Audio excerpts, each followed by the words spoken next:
Hello friends, we're back tonight with another stream, second stream of the day. How's everybody doing tonight? Hope you all are doing very well. Hopefully the servers are a little more stable than they were earlier today. We are pretty well geared on the warrior now. We're moving on to the death knight for, at least for tonight's stream. As you can see, the DK is already at 573 item level. We did get a pretty sweet weapon upgrade, and we had a few woo items to start with. DK is number 2, so we're on character number 2. The warrior is up to like 582 in prot spec, and so we're moving on to the death knight. I went ahead and sent full upgrades on this thing. Figure a adventure track weapon right now is pretty good, and it procced avoidance, so you know that gives us a whopping 1.26% of avoidance. How's it going, Terex, by the way? Hope you're doing well. We got rings in the dungeons earlier today too. I think we got these boots as well.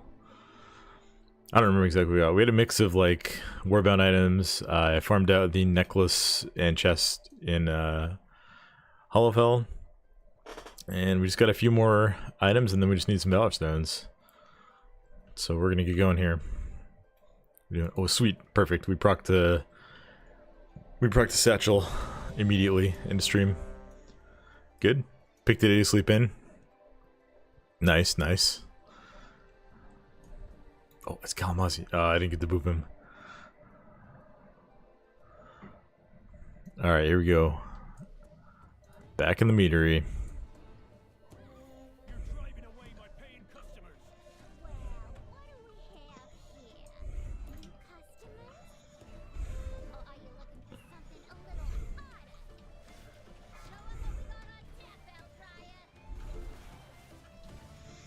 Alright, yeah, we're hopping right into it.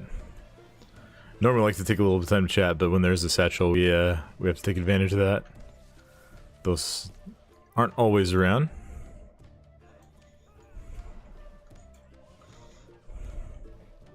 Run out.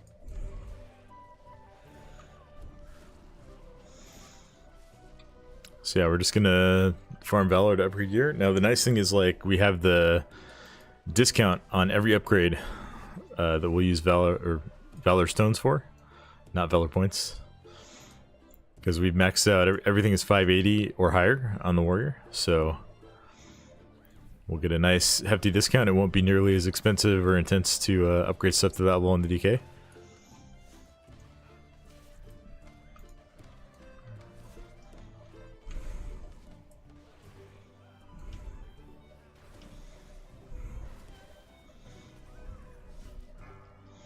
This group's got some pretty good damage.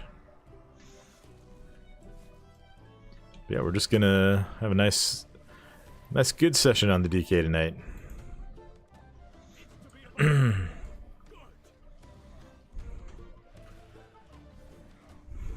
back.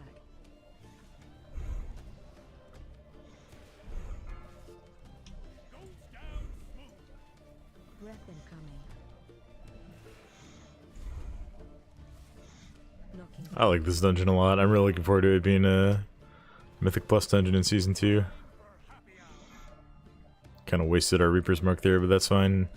This phase will probably take at least 30 seconds, so...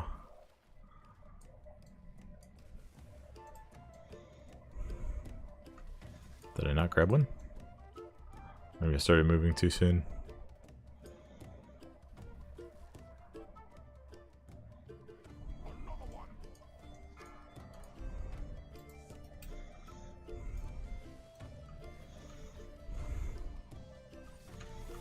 Yep, it's already back up by the time we got out of that phase and back into combat with the boss. Let's go. Breath incoming. We got a cape? I think I already had one. In fact, no, I had a different one, but with very similar stats.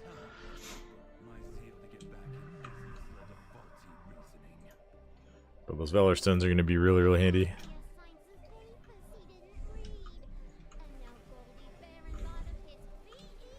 Charging. Move. Oh, thank you for facing him into the wall and not all the way down the hallway.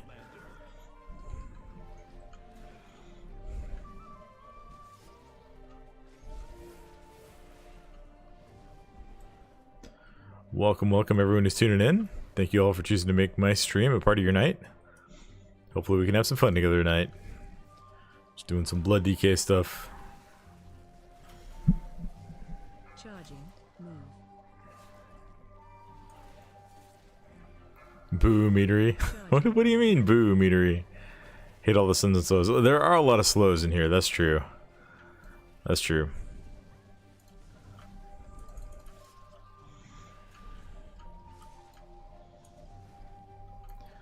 How's it going, Ace Tier? Hope you're doing well.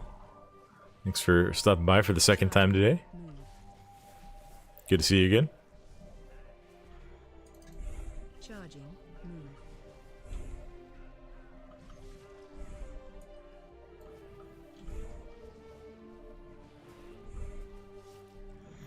I need to be looting stuff in case we get any warbound items. The sleeping in shaming has begun. There's no shaming here. There's no shaming. Sleep is good. Sleep is necessary for life. Charging. Move.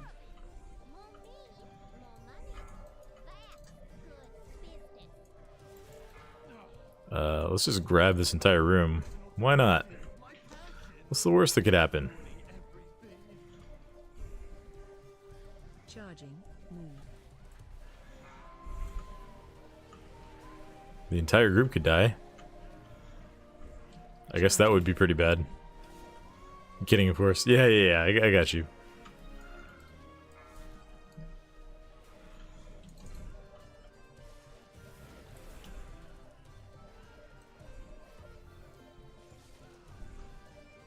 Charging. Move.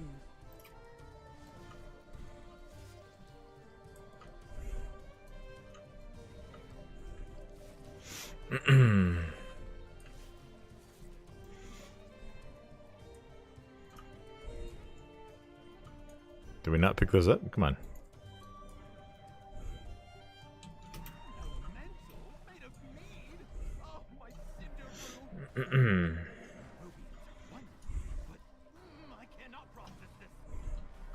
Watch your step.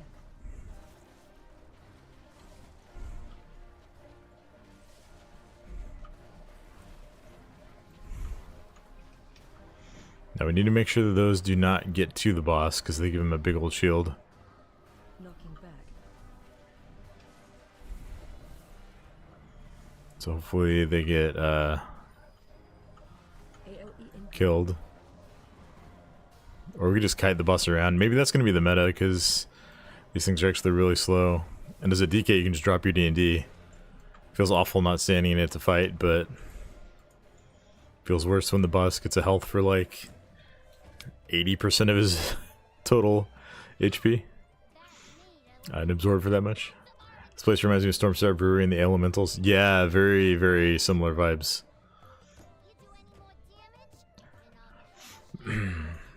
I think the slows and stuns, particularly in this hallway, are a bit annoying. But I love the atmosphere and the vibe in this dungeon, and that kind of makes it hard for me to not like it.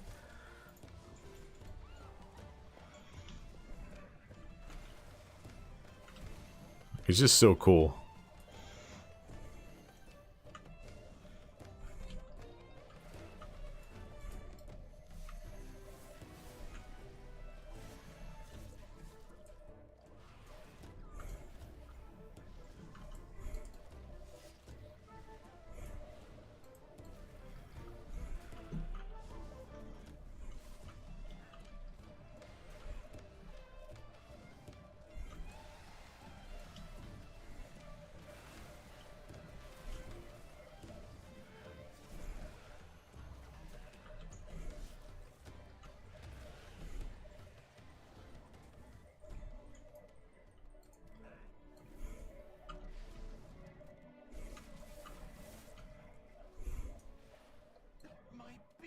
I can't get to the bees.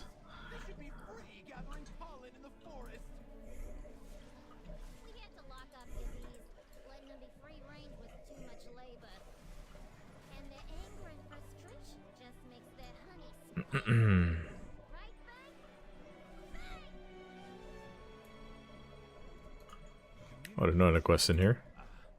I guess I already did it on my warrior.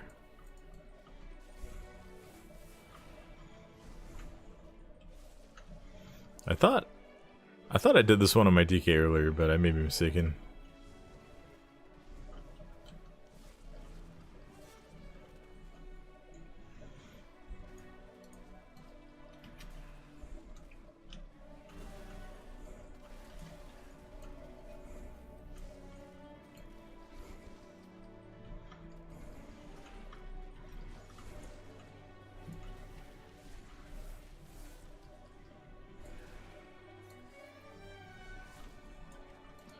I did find a pretty gnarly bug on, well, maybe I'll have to make a couple of YouTube shorts. There were a couple of pretty gnarly bugs on Dawnbreaker earlier today.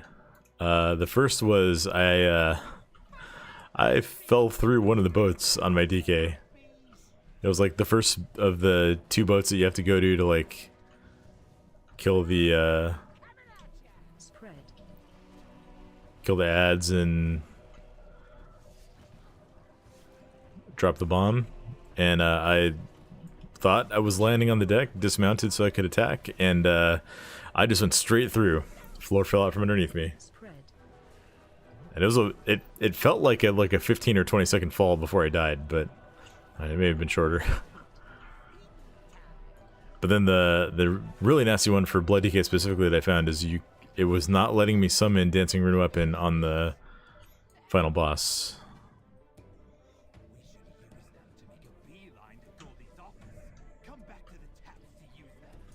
Let's see, maybe we might have a couple of guys who could use this weapon. Can't wait for Dawnbreaker M+ of that bug. Yeah, seriously. Let's see. This thing has nice stats on it though, but I've already upgraded, so.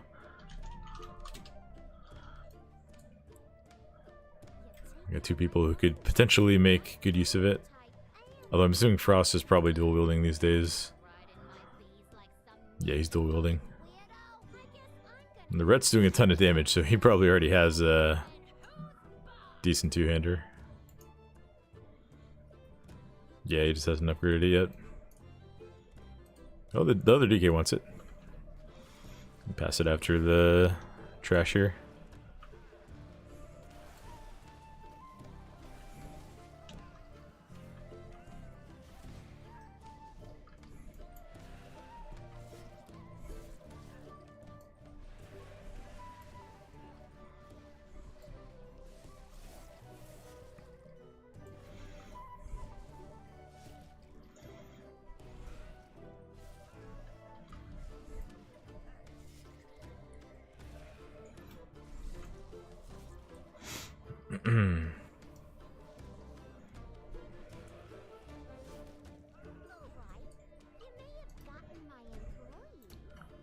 Let's see.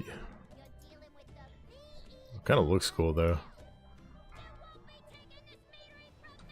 Yeah, next time we'll maybe next time we'll keep that for the transmog. Knocking back. I'm glad someone can actually use it though.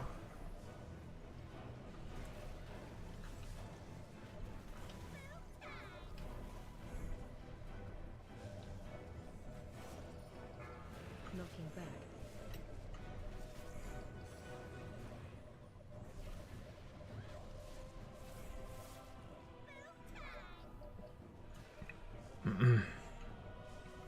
Special coming. Watch way.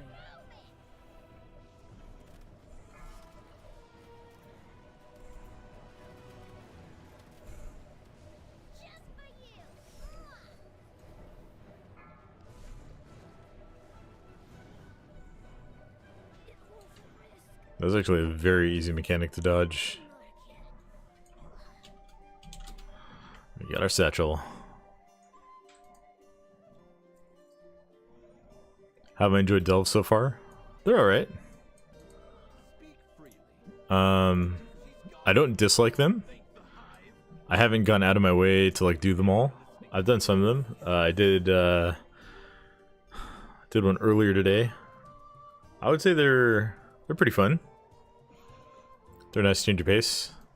if I was doing them like all day, every day, I would probably get bored very fast.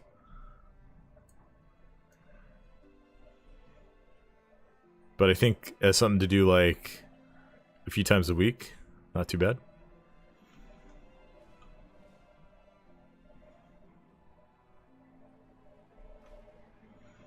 And I think when we can push them to higher levels that are like challenging, there's potential for some fun there. I know they have affixes on higher difficulties, which I'm unsure about. Alright, let's see. I dropped herbalism on my DK. We're gonna go ahead and pick up jewel crafting.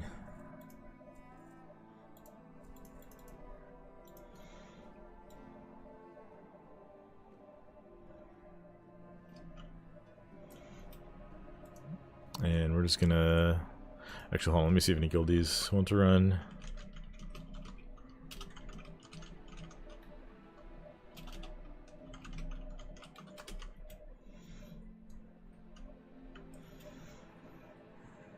I think for now, I still want to be sending my mining materials over to my warrior.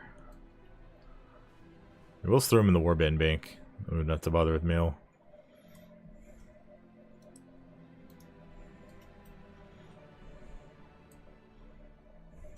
I have an extended supply of goods. Let's see.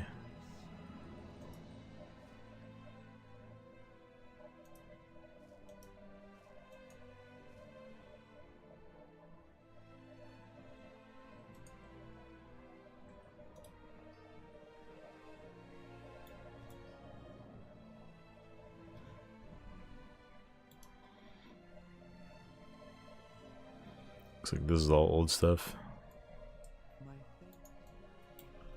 Alright, we got a couple guildies to run with here.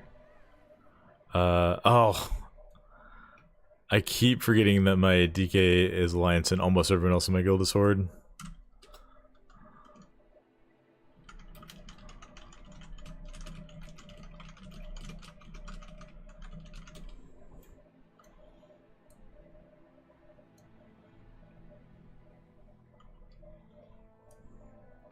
We could do walk-in heroics if we had a full group, but... So these guys are both... Yeah, they were both Horde. Unfortunate. Very unfortunate.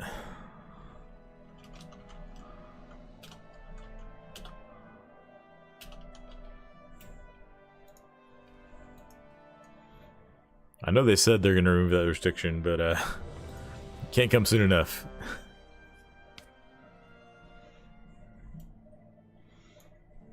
Oh, these guys have already started. Such a focus on warbands and such kind of makes sense. Kind of makes no sense to not allow it by now. Yeah, I think honestly it's probably just a matter of like development time. You know, when you set a deadline for like we're gonna release in this quarter, you have to pick and choose what you're gonna include. There's only so many man hours, so I don't like it, but I get it that needs to be a push down the line a little bit. How's it going, by the way, Kama? Hope you're doing well.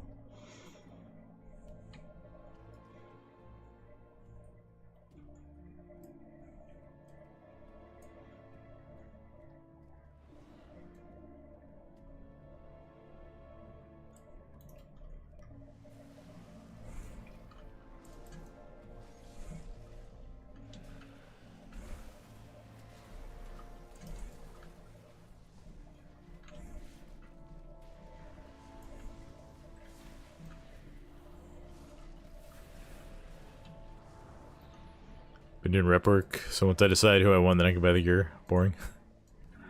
You gotta get it done though. You gotta do it on somebody. Oh, these guys are doing the quest to collect various things throughout this dungeon.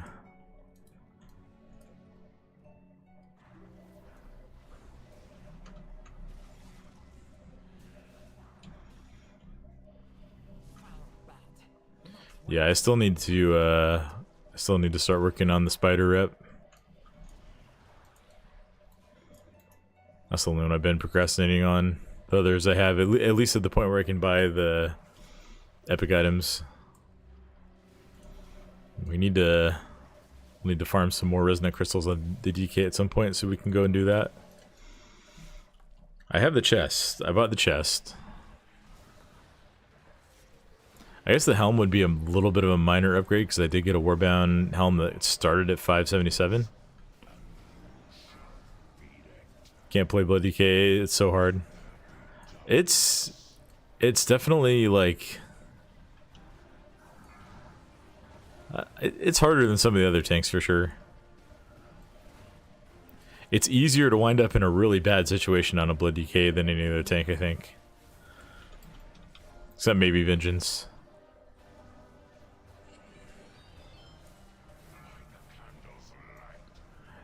Celtic Corpse, thank you for the raid. Thank you so much. We got a neck with speed. Nice. Thank you. We're over here. Thank you for the follow as well. Thank you. Yeah, we're over here gearing up Blood DK right now. This is my primary alt for the next expansion, or next season. My Prot Warrior is pretty much ready to go at this point. Just got like some minor things left to do, so started working on my alts. Had to find a fellow Blood DK player. Nice. Yeah, I'm planning to play a lot of Blood DK this season. I'm a Warrior main, but we gotta give the Blood DK some love. I did main it in season 3 of Dragonflight, so I've put in a lot of time on it recently.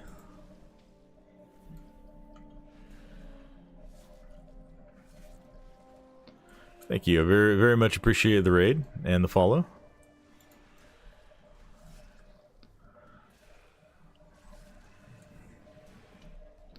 I'm sorry, I'm totally gonna butcher this name, but Sauri's Bear, thank you.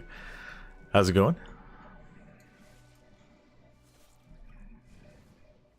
I'm sure I said that incorrectly, and I apologize.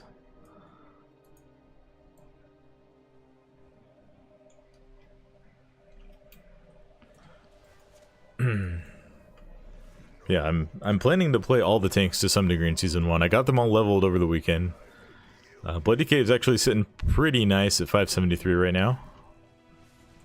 Just got to farm up a few more drops from Heroics and then a decent chunk of Valor Stones.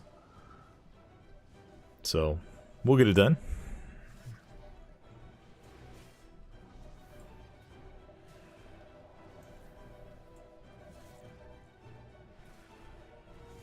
Interrupt. Heroics are very, very easy so far. I have a feeling we're going to be in for a little bit of a rude awakening when we get to Mythic Zero dungeons, but yeah, I've been only playing less than a year, so still in my oh wow, Mount is pretty new to farm it phase. Right on. I've been playing WoW for a very, very long time.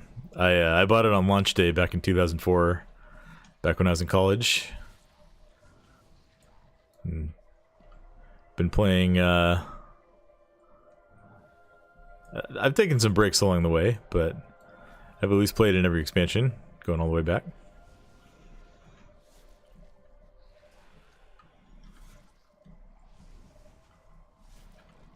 Yeah. How are you looking Blood DK in War Within so far?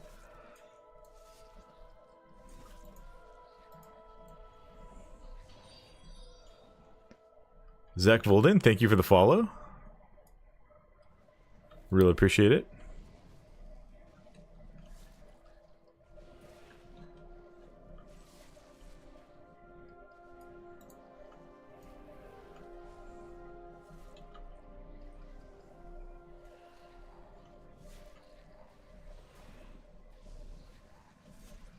Welcome everyone who raided and is tuning in for the first time. Glad to have you all here. We're gonna be going for at least a few more hours here. What have I been upgrading with my Valor Stones? Thank you for the question, Pan. The first thing I upgraded on my DK was this two-handed weapon that I got. And I actually sent some weathered crests. I keep wanting to say Wepling crests. Sent some weathered crests on it too to max it out to 593. I know the meta is to do a bunch of crafted items, but I'd rather just upgrade items I'm getting and not spend like 10 to 15k per crafted item. That adds up pretty fast. I'm not really hurting for gold, but those are not the kind of things that I want to be... Like those very minor upgrades are not the kind of things I want to be investing my stockpiles into. So I've started with weapons. My warrior also upgraded like my one-hander and my shield all the way to 593. And then beyond that, I'm just kind of getting everything to 580. Because you can do that without having to spend any crests. And I feel like that's very good value. Can I? Okay, we don't need to pull that thing in. Or maybe I do. And I would generally follow the priority of like good trinkets first. You can get Darkmoon cards and then like you can basically upgrade to 580 for very, very little. And then I would go just in order of like what has the highest stats. So chest, helm, and pants first. And then shoulders, gloves, and boots. And then last would be like jewelry, bracers, cloak, and belt. Actually, I think belt and boots might be on the same track, but how do I gear up? I don't know how to get to 570 plus. I'm currently at 530. That's a good question. So you can do normal dungeons, and if you're currently at level 80, you can do normal dungeons to get 551 gear. The downside of that is you can't upgrade that gear. Oh, I didn't contribute anything to the boss there. That's my bad. Yeah, so you can get 551 from that. I think the better way, if you have a little bit of gold, is just to go to the auction house and you can buy some 558 to 564 items to fill in the gaps on what you can't get from like world quests and stuff. And the goal from that is just to get into heroic dungeons. You have to be 551 to be able to queue for heroic dungeons, and that's where you get these pieces that drop at 571 and can be upgraded to like 593 if you upgrade them all the way. So I would take a look at the world quests on the map and see if there's any upgrades you can get, and then just spend a little bit of gold to fill in the gaps where you can. Yeah, rares. Yeah, if you farm rares out in the open world too, you can get some decent gear from those. I'm going the wrong way here.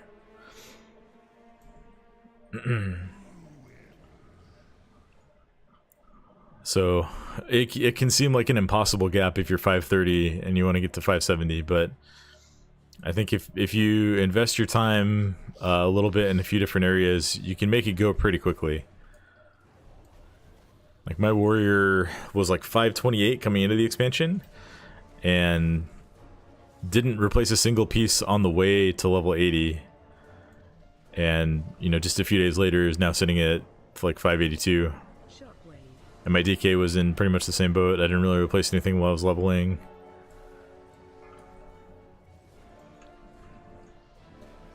But we're at 572 now. So you can make these like really big jumps in item level.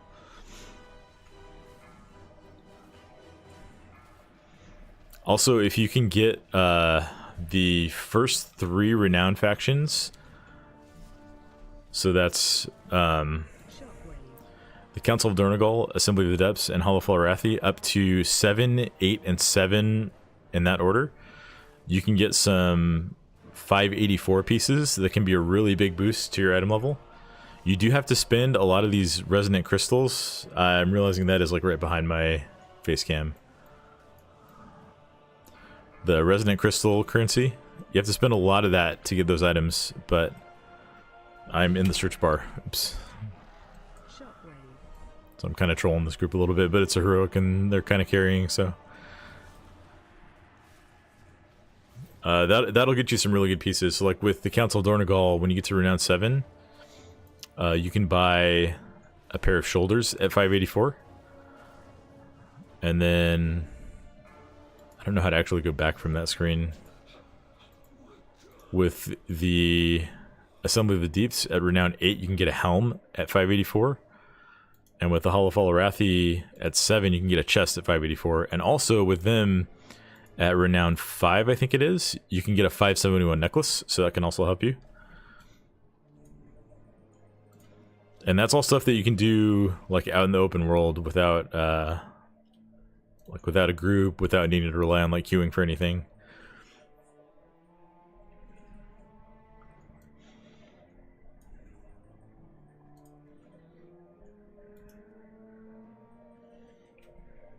Yeah, and once you can queue for heroics, the gear comes in pretty fast.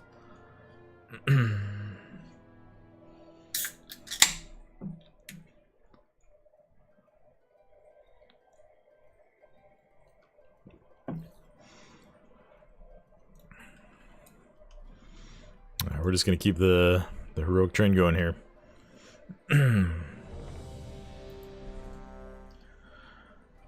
How do I rear farm? Are there groups or an add-on I need? There are add-ons that you can use that will like give you a sound alert when there's a rear nearby. If you get close enough to one, you'll see like a star icon on your minimap.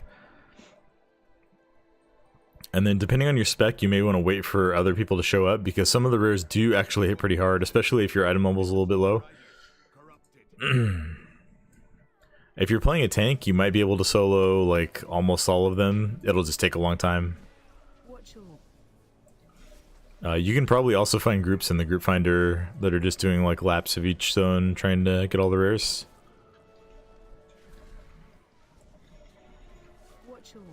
As a Windwalker, I've soloed all of them so far. Nice. There were a couple that I had to swap from Fury to Prot 2 to solo. Because some of them have like 80 million health and actually hit pretty hard.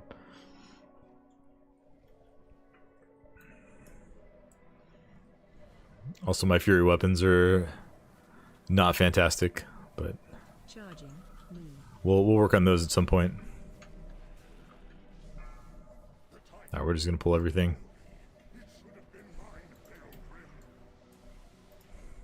Charging, move. Charging, move.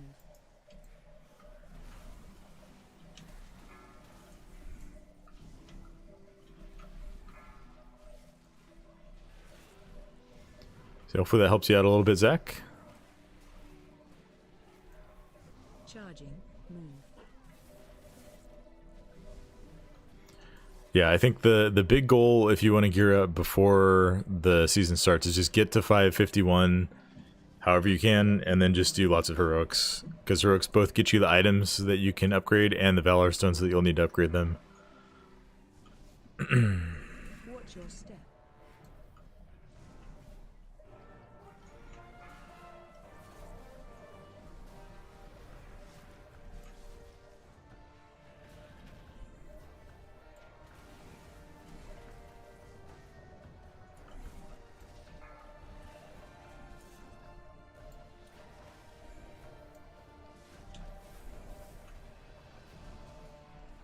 Watch your step. Oh, which way is he gonna go? Are we just gonna AMS through it? I'm pretty sure on plus you're gonna want to clear like most of this room to avoid that exact scenario happening.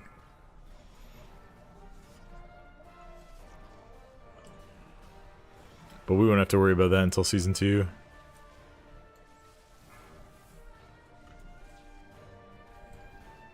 Watch your step.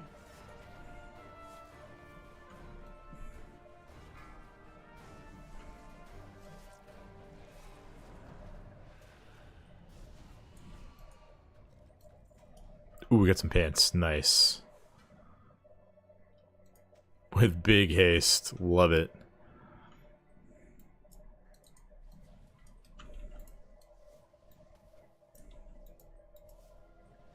Oh.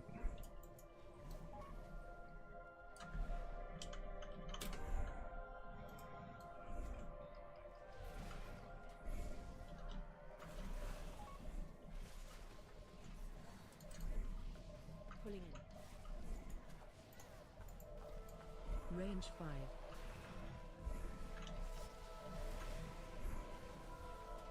Crowd control. control. Hey, how's it going, Mass X? How's the new X pack? I am loving it.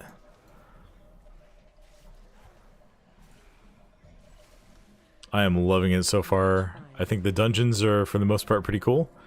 Although I did some of them on beta. I played a good bit on the beta on the level 80 realm. So I'm hesitant about some of them once we get to Mythic Plus. But at least on normal and heroic, I've enjoyed them a lot. I think the story has been really good throughout this expansion so far. I know WoW's story is not for everybody, but I've really enjoyed it, and I think the zones are just beautiful. Absolutely beautiful. Range 5.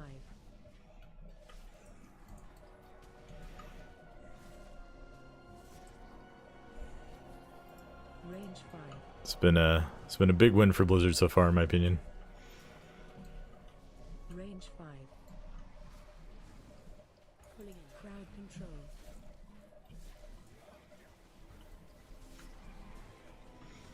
And I think at least the classes that I have chosen to play for the most part have been very, very fun as well. So Range 5. I'm a Prot Warrior main for Season 1. I'm also going to play a lot of Blood Decay, and then some amount of Guardian and Brewmaster. And then, depending on how much time we have and everything, I'll play some of the other two tanks as well.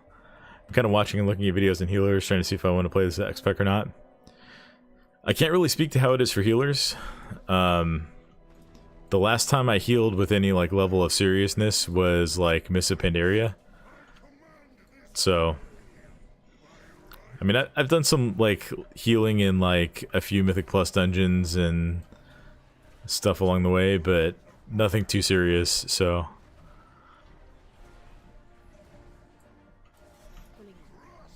from what I saw in the beta, it looked like healing is like there's a lot of burst healing required, which is not really my favorite style, but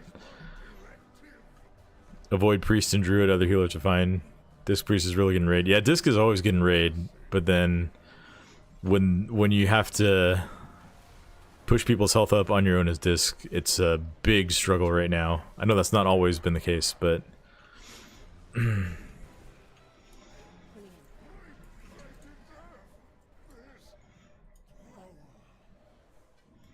yeah, I've seen like Resto Shamans and Preservation Evokers especially seem to be having a really good time. But as far as like design and everything for healing, I can't really comment on that too much. Been playing Resto Druid since beta. Yeah, I think the throughput for Resto Druid is hurting a little bit right now. It does a lot of damage from what I've seen. But I don't think most people want to choose their healing class based on how much DPS it can do. It's kind of backwards. Our Druid Shoot Stuffer been in meta for far too long. I mean, it was meta for 2 seasons. I guess it was meta in Season 1 for the most part also. But Holy Paladin was definitely better in Season 2 of Dragonflight. Yeah, I was a Resto Druid main all the way back in vanilla, but that was the healing back then was entirely different from what it is now, so yeah, that's true. Holy Paladin was very dead for Seasons 3 and 4. Have to keep watching, see if it's worth coming back or not. Yeah, if you enjoy WoW in general, I think it's a great time for the game right now. If you're specifically looking to have fun with healing, then your mileage may vary, I guess. Especially for druids and priests.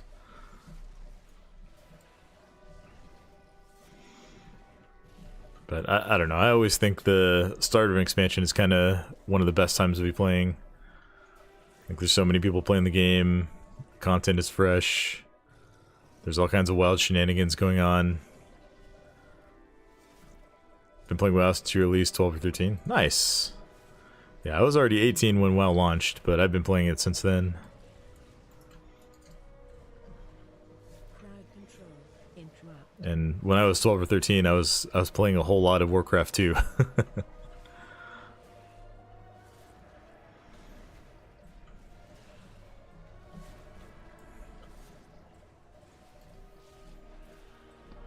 Everyone says go resto Shaman. Blizzard never lets Shaman be good for too long.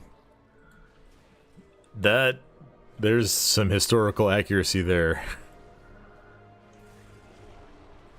Maybe older, I'm not sure. I played BC when it came out. Right on. Defensive.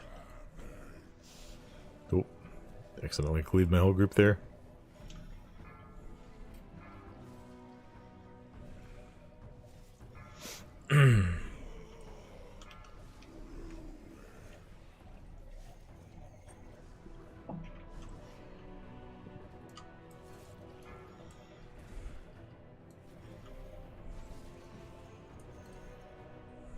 Defensive.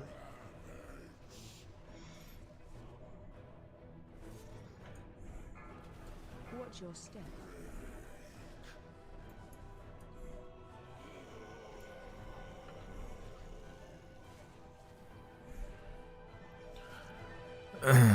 See that WoW is kind of went on better to casual players.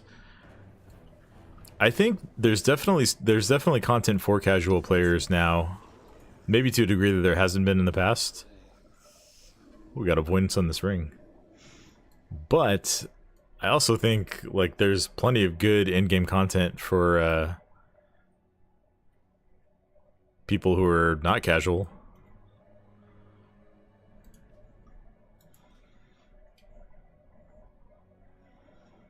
Let's see. Yeah, we'll equip this neck too. Get that speed.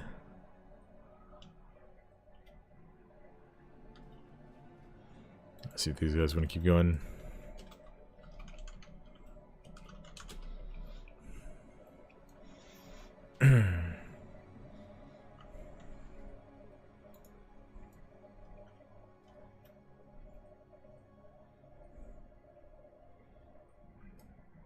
All right, maybe they don't.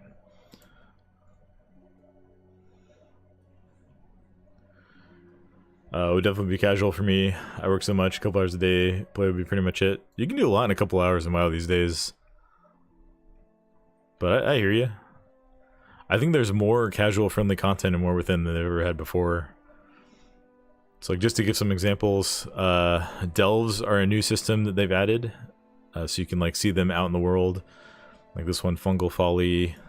This one over here, Earthcrawl Mines, and they're basically solo player content. You can group for them, but they're also tuned so that you can do them entirely on your own.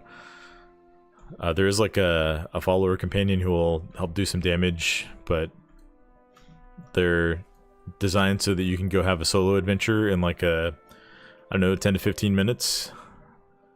And they will, once the season starts, like they have scaling difficulty. You can go, there's like 11 levels, I think.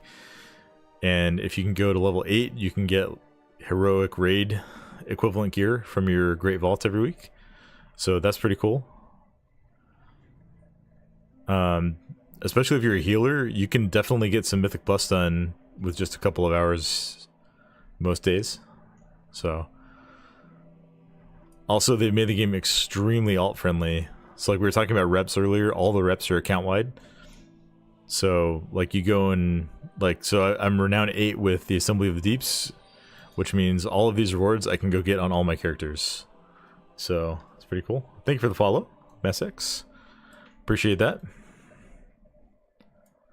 So yeah, if you want to play casually, I think there's almost never been a better time to try it out. Alright, we're gonna keep this dungeon grind going. Let's see, I've got 226 Valor Stones now. Ooh, there's some good trinkets in Arakara.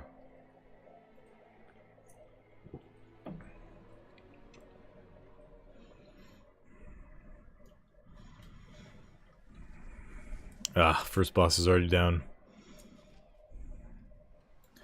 Let's see.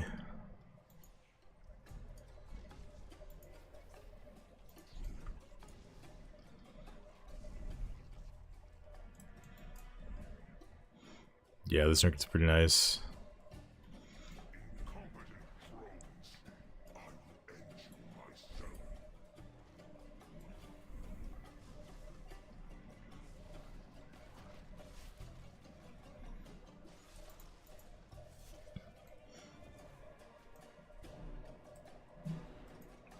I think the only thing that you might struggle to do with like a limit of 2 hours of playtime would be if you want to get into like a serious raiding guild or raiding team.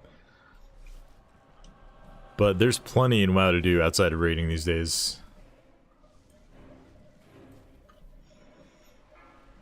Hey, how's it going, Carthage? Yeah, we're doing DK tonight.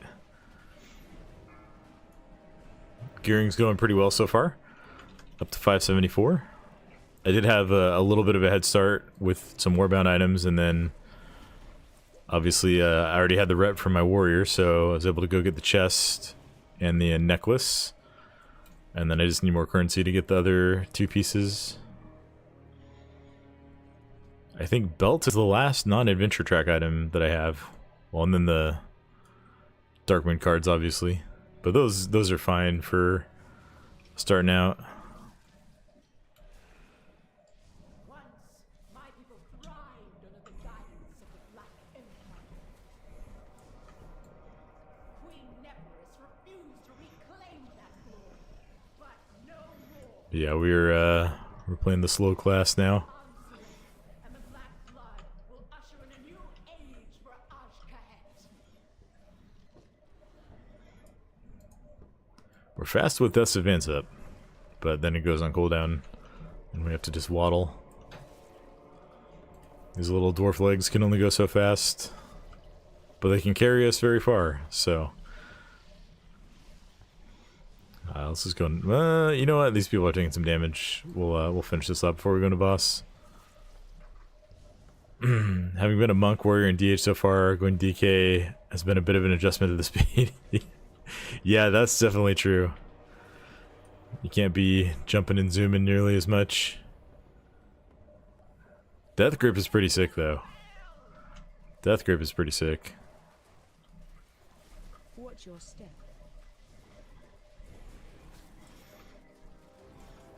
Also getting stunned and just being like, nope, I'm gonna Ice Bend Fortitude. It feels amazing.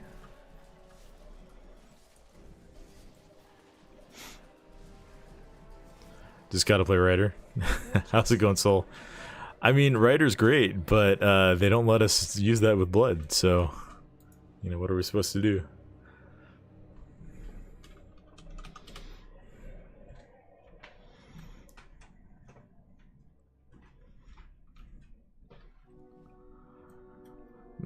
Death Grip being able to go, who needs a healer is nice. It's definitely true. Being self-sufficient as a tank feels really, really good. Really comfy. If Rider is available for Blood Decay, I'd be so happy. Yeah, me too. Me too. I like Deathbringer, though. Deathbringer is pretty cool. Sandlane would be cool if they would, like, revert it to the pre-nerf status, but... we can't get everything.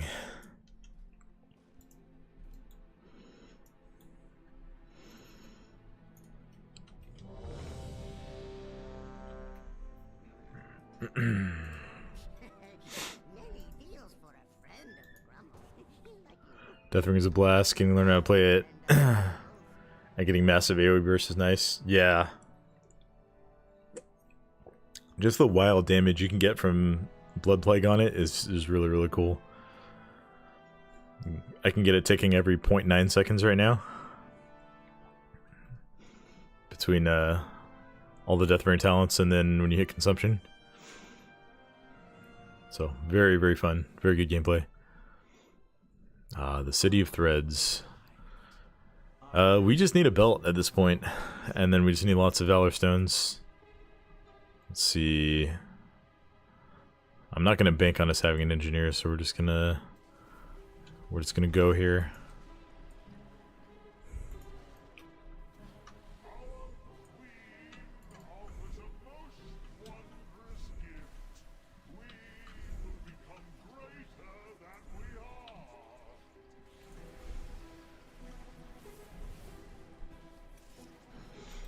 This Arcane Mage is going wild.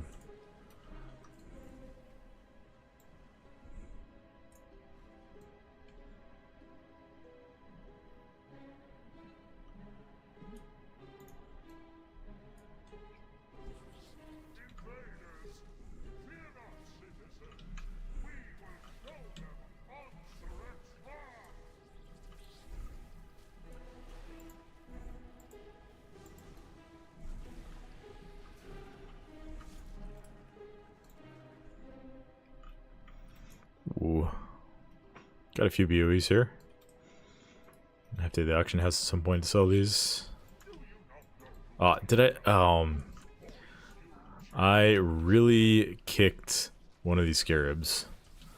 That is just embarrassing.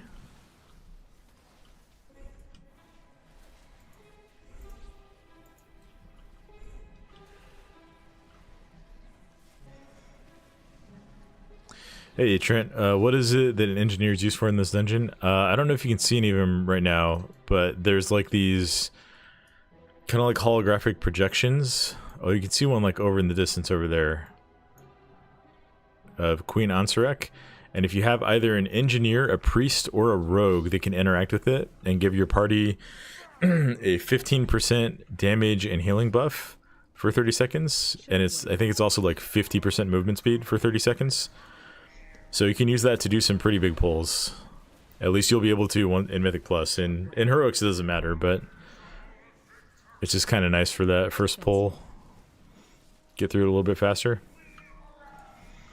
I think there's like four or five of them in the like first area.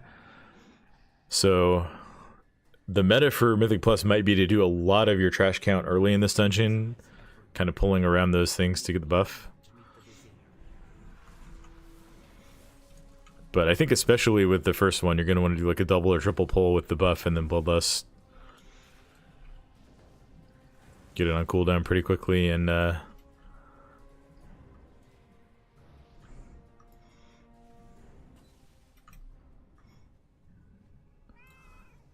get off to a really good start. I appreciate it. Yeah, no problem. Always happy to answer questions when I have an answer.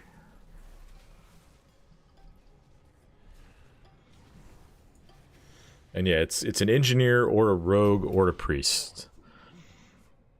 There's similar buffs in several of the other dungeons. The other one that I know off the top of my head is in Stone Vault. If you have a blacksmith, a warrior, or a dwarf in the area before the machinists, there's like a little iron bar that they can click on to get a 10% versatility buff, which is really, really nice right before that boss.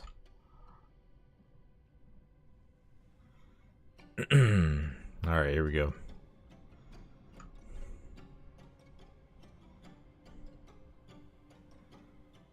What? Are we just going in a circle here? What? There we go. Hey, Higgums made it just in time for the best part of the dungeon. Yeah.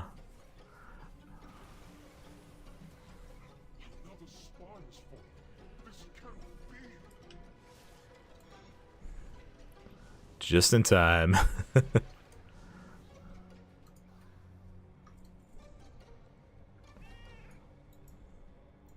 I do think like the role-playing aspect here is cool, but this is going to be a major source of frustration in Mythic Plus.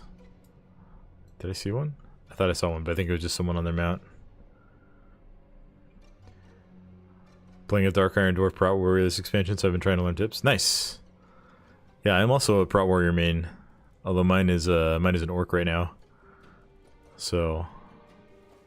Well, I was clearly outside of that. Come on. That wasn't even close.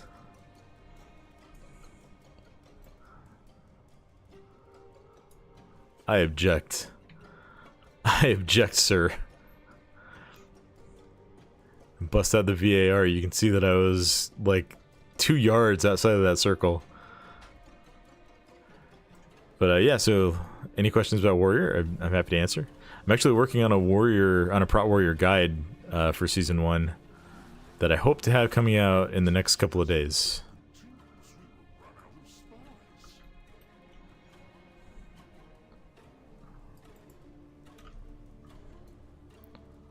Alright, we got one more spy to find over here.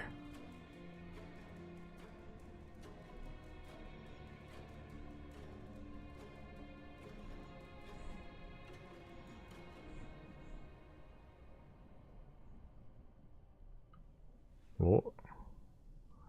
This way.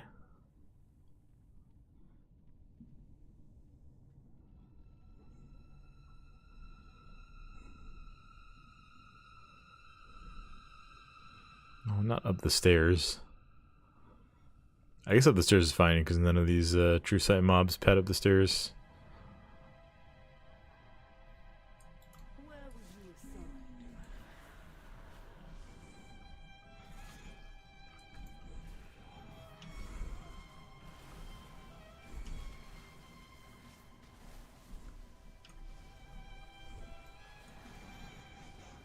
I'd love separate guides for starter stuff and more complex concepts. Recently watched a guide for Impulse Warrior that unfortunately spent a long time explaining what rage is and it kind of lost me. Yeah, I don't want to... I mean... It's kind of interesting spending a long time talking about rage. It's like one of the most straightforward resources, but like I'll definitely talk about it because I think it is important to understand like how you build it and what you should spend it on, but I don't think that needs to be more than like a couple minutes of the guide. And I think a lot of spending rage, like one of the cool things about warriors, you get to decide if you're going to spend your resource on offense or defense, right? That's one of my favorite things about the class, and a lot of doing that successfully is just going to come down to learning what you can handle and what your group can handle. So I think, oh, that was one of the, okay. Oops. No shade to the creator, he's got great content. Journalists went far more basic for way more of the video than I was expecting for a guide focused on M+. Like once someone's entering M+, we can expect the basics. Yeah, that's fair.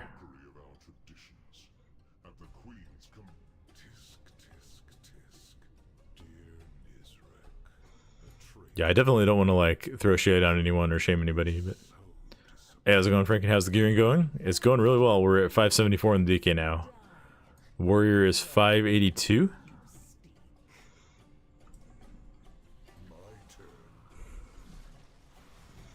And DK is honestly not too far behind, especially when you factor in the... We have a pretty steep discount on spending Valor Stones for upgrades now. Because I've got everything at 580 or higher on the Warrior. Just need a belt, and then we're just farming stones. Watch your step.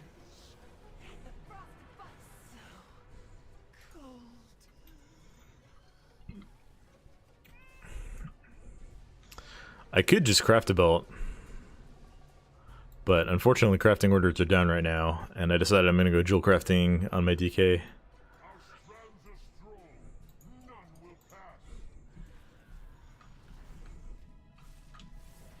I'll have to coordinate with you guys to see who's going, like, which branches of which trees first. But yeah, I already maxed out shields on blacksmithing for my warrior. And I'm probably going to do chest next, or maybe pants. Actually, maybe we'll do pants next because, like, we have access to an easy chest from the rep. Let's move down my warrior to start messing with GK with jewel crafting. Nice. Gonna start with rings and neck. Yeah, I think Hez said he was gonna do like gem cutting. So maybe I'll see which path in there he's going down and I'll go down a different one.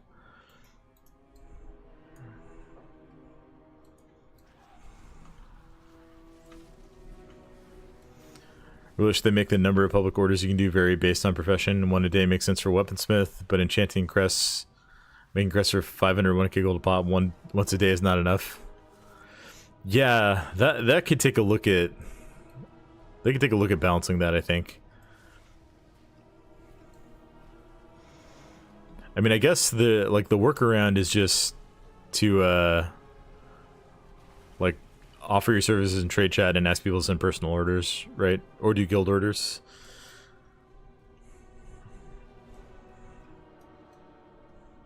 But like to use an example from Dragonflight, I had the elemental lariat pattern on my evoker in like pretty early in season 1. And so, you know, I could go into the public orders and just like very quickly make like over 10,000 gold for like almost no effort, just for clicking a couple buttons. But then if you're like like an enchanter doing crests is a good comparison, or like a scribe doing the profession scrolls. Like that same resource, or say like the same number of crafts that you're allowed to do for public orders may only get you like 100 gold or less in some scenarios.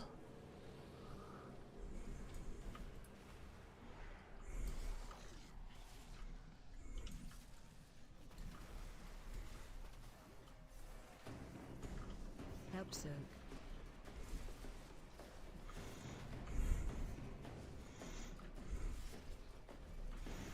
Okay, I think I can do some pretty cool stuff as DK here. Watch your step.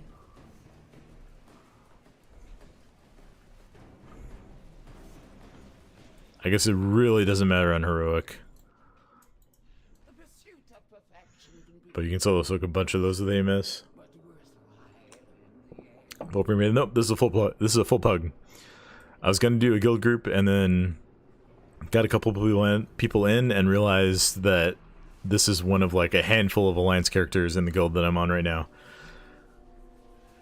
Almost everybody is horde. All the rest of my characters are horde. My DK is the only one that's alliance, so unfortunately we were not able to queue up together. So we're just pugging it. I've been finding some really, really high DPS in pugs though, so pretty happy about that. Your DK is alliance if you want to DPS a little gear share. Right on. Yeah, I'd be happy to do that. I think the only piece that I still need is a belt, but I'd be happy to trade anything that I don't need. I guess I do need I need trinkets still. Like the Dark Moon cards are fine, but I'd like to get some stuff that's, you know, kind of actively good. Hey, how's it going, Nev?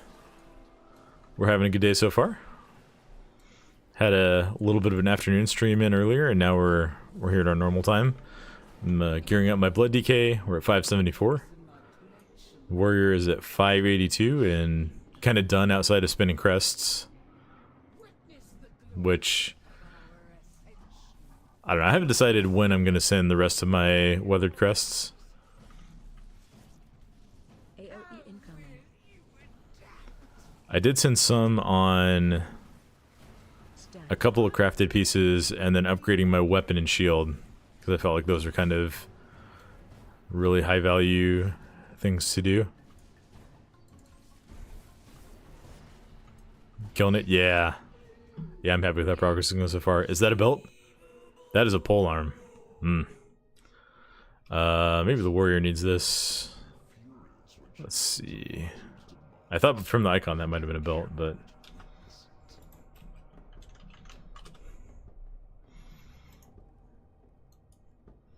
maybe the warrior left the group. Unfortunate. All right, well let's I'll group up with you here, Higgums.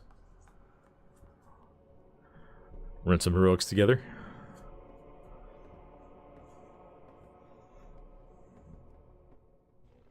Are we? I forget if we're Battle Knight friends or not.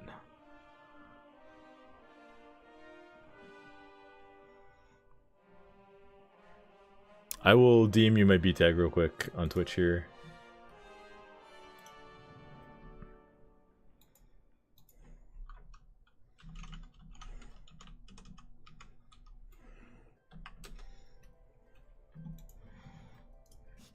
I have many wares. Just got a haste core weapon. Nice. Good fortune to our friends.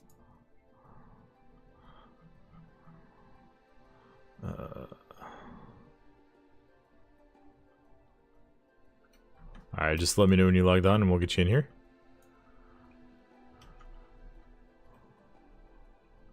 Oh, you're in my Discord too. I forgot.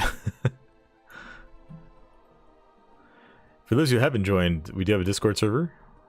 Building a growing community of people interested in tanking and playing WoW together. So feel free to check that out if you'd like to. There's links on both Twitch and YouTube.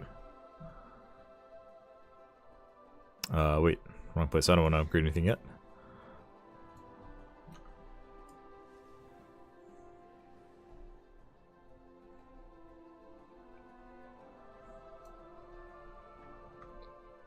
That is the bank, not the auction house. Go ahead and send some of these BOE greens while they're still worth a few hundred gold. I have calibrated my prices to be reasonable.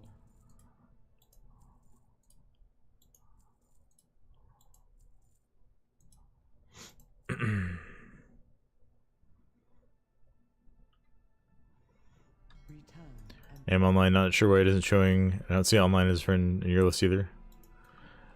Do you want to DM me your character and like your character name and then server name? Might be able to directly invite that way.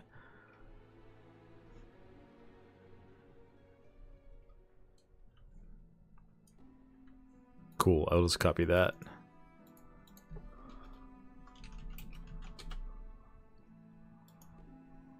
Sweet.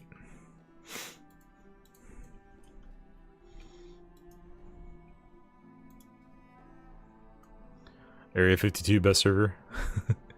That's a popular one for sure. Yeah, that's one server I haven't played too much on. I started off on Blackrock all the way back in vanilla. And that was a fun mix of like North American college students and Australians. It was like the unofficial Oceanic PvP server. Back before there were actual Oceanic realms. So our guild was like half college students who were fine with raiding until like 1 AM and half Australians who wanted to raid like midday on the weekend. We had a lot of fun. That was a very, very fun guild. And then moving into TBC and Wrath all the way through late mop, I played on Korgath.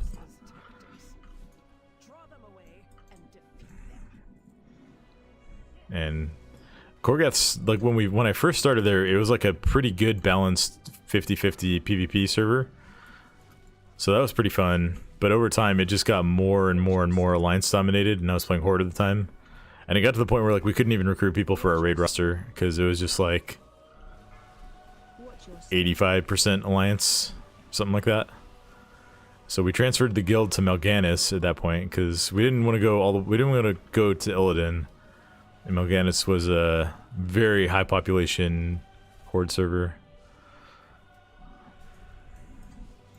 And then in Legion, I had a coworker who was in a heroic raiding guild. Because my guild had stopped raiding by that point. But he had a guild on Windrunner, so we played there for a bit. That's where I met some of my friends in chat here.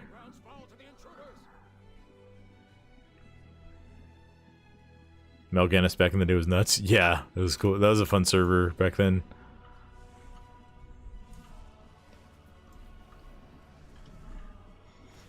Spread. And then in Shadowlands, I moved over to Hyjal Watch your to join my current guild, where I now raid lead. Painbow, I remember that. I remember in Wrath on Korgath, we had some pretty funny trade chat trolls. There was a shaman named R. Simmons, like Richard Simmons, and he would get people very angry. watch your This is some funny times. I remember he would always be sitting in front of the bank in Dalaran on the Rooster Mount, which looked amazing with a Tauren shaman sitting on it. Russell Simmons.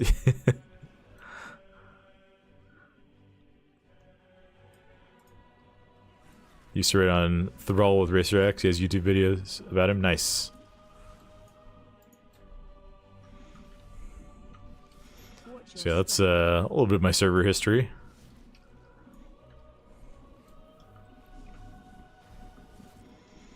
I've been around to a few different servers.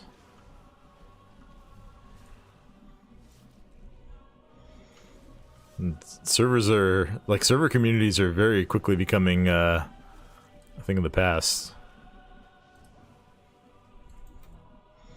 With everything going cross-realm now.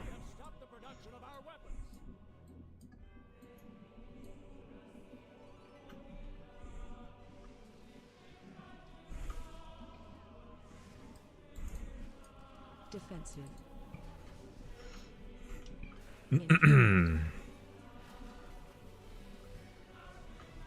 Watch your step.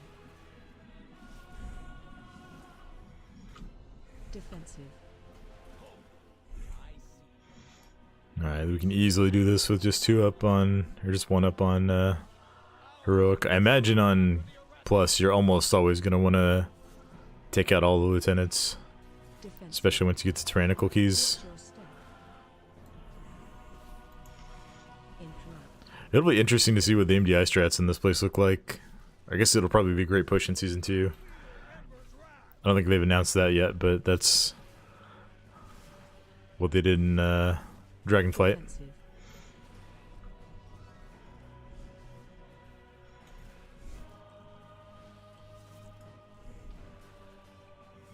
Because you could do some wild pulls in this place Watch your step. if you really wanted to. Interrupt.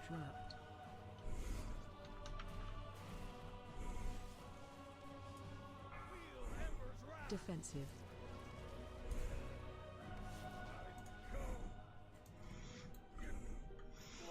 Let's see, we're 336 Valestrones. It didn't take nearly as many as I thought it was going to fully upgrade everything on the warrior, so we'll start sending them soon here on the DK.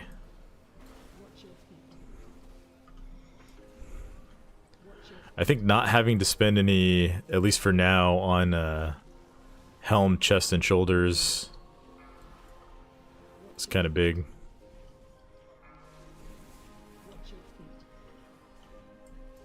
Since we can just buy those at 584. Did I craft anything on warrior? I ended up crafting boots and gloves because I just could not get those to drop in dungeons.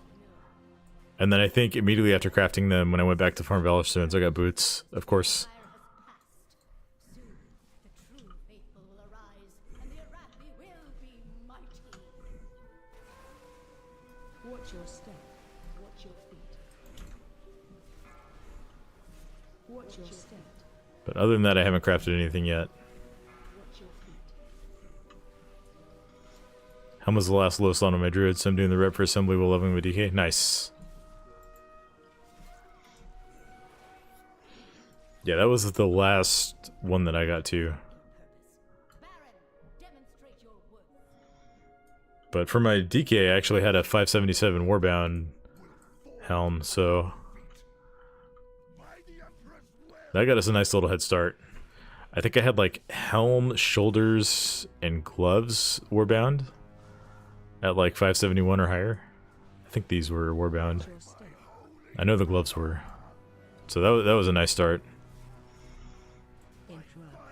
Need to craft a shield. After helm, it should be like 581. That's pretty good. Helm, head start, well done. Well, you know me. Watch your step.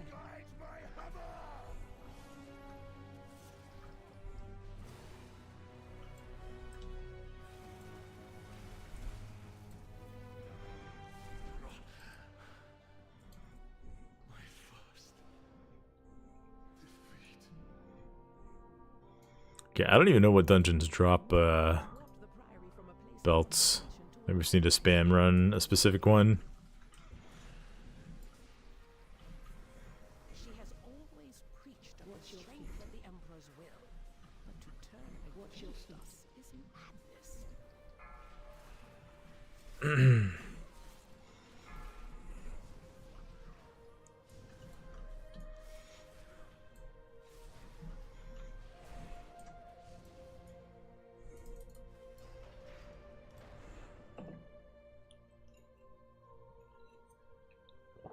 Ah. I love Coke Zero so much. Beledar is the crucible. It burns away, I never would have thought I'd be a diet soda kind of person, but reveals the strength Coke Zero is so good. lacked an army of the risen. The Arathi will defeat the Nerubians, conquer Khazar, and subjugate the world. No, such heresy. They defiled the sacred flame by animating the dead. They are no better than the Covis.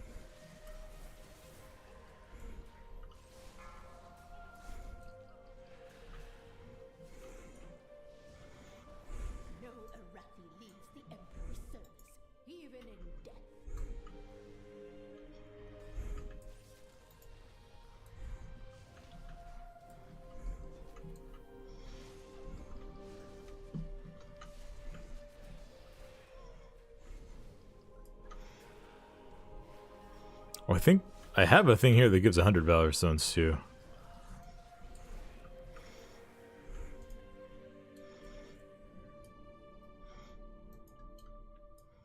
We'll have to start sending some upgrades pretty soon here. I was holding out for a trinket, but I don't know, maybe we're just not going to get good trinkets here yet. Watch your step. Maybe we've seen the metagame here. I need to spend down to 0 Valor Stones, and then I'll get a good trinket that I want to upgrade.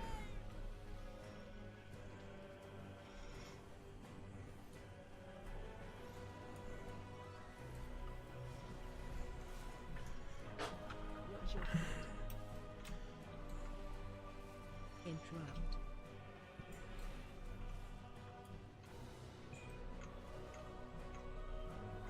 Watch your step. Watch your step.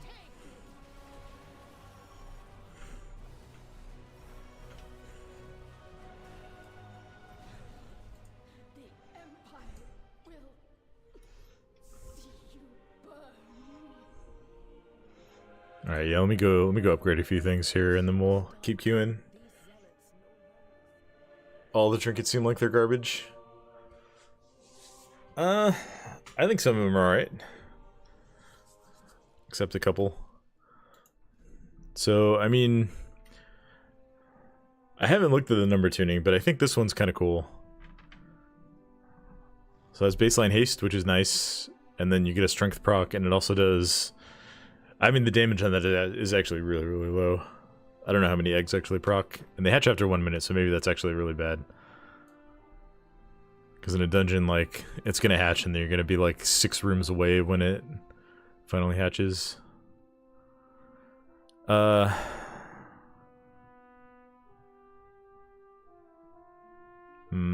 This one's okay. I don't know. Proc defensive trinkets are kind of icky though.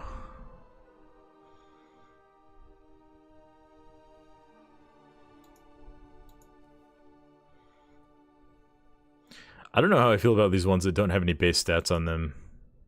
They don't seem like they're tuned high enough to really make up for that. Realizing your macro hasn't been using Empower Rune Weapon at all the last 2 days. Very strong. Just imagine how much higher your damage will be once you start using it. Just not the Ignore Pain one. Yes, I know how you feel about that, Trinky Franken. This one I like. This one I really like. I actually was using this one on the beta too, even though you're not going to be able to get it from Mythic Plus in Season 1. But it's got primary stat and then a pretty good secondary stat proc, or on use. And it chooses your highest secondary stat. So you get to choose which stat it gives you, which is really, really nice. And then it gives a little bit of stat to your allies. So I really want to get this one. This one's probably not great. This gives you armor and a small magic absorb. That's actually remarkably bad.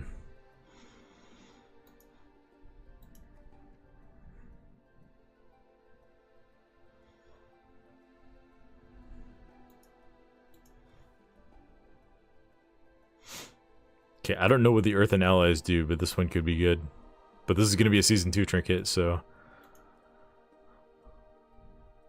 And then there's the Ignore Pain one.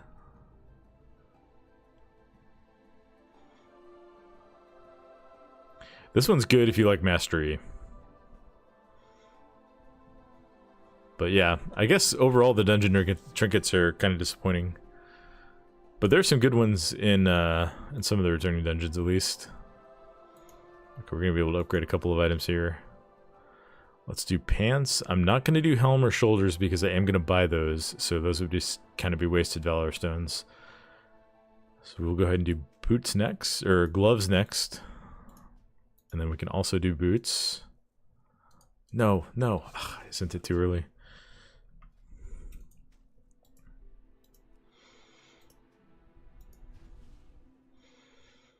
And then... let's see... bracers, because that'll give me more armor than cloak. Alright, so we got a drip of item level there. Up to 576 now.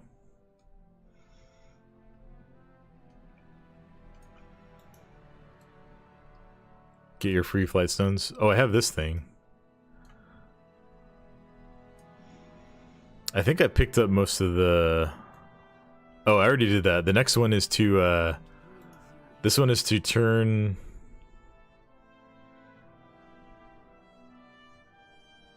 Oh, I guess... Okay, I guess they give you all the crests you need for this, and then they replace them, so... Until next time. We have slept long enough. The skies call to me. It is a world of wonders. Oh, I have to transmute them, that's right. In unity, find strength. Be bold, Now hold on, can I? be true. I can't refund this. Wait, can I? No. Okay, that's fine though, because they replace it.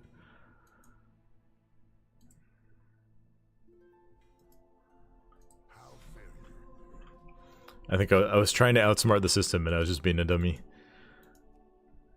But that'll allow us to upgrade pretty much everything else here, I think.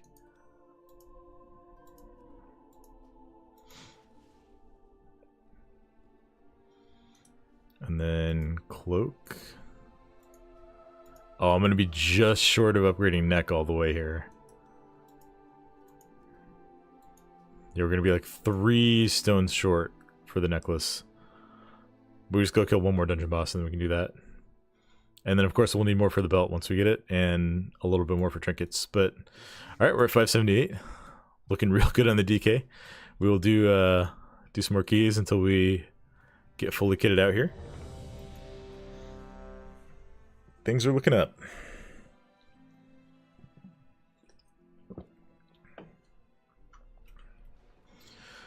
Alright, time to go a little crazy. They're Irish.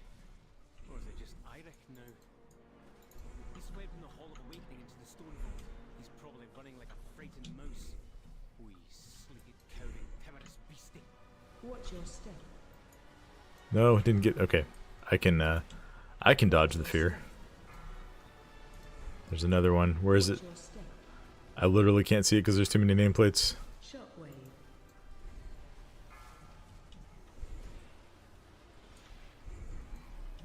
Watch your step. Shockwave.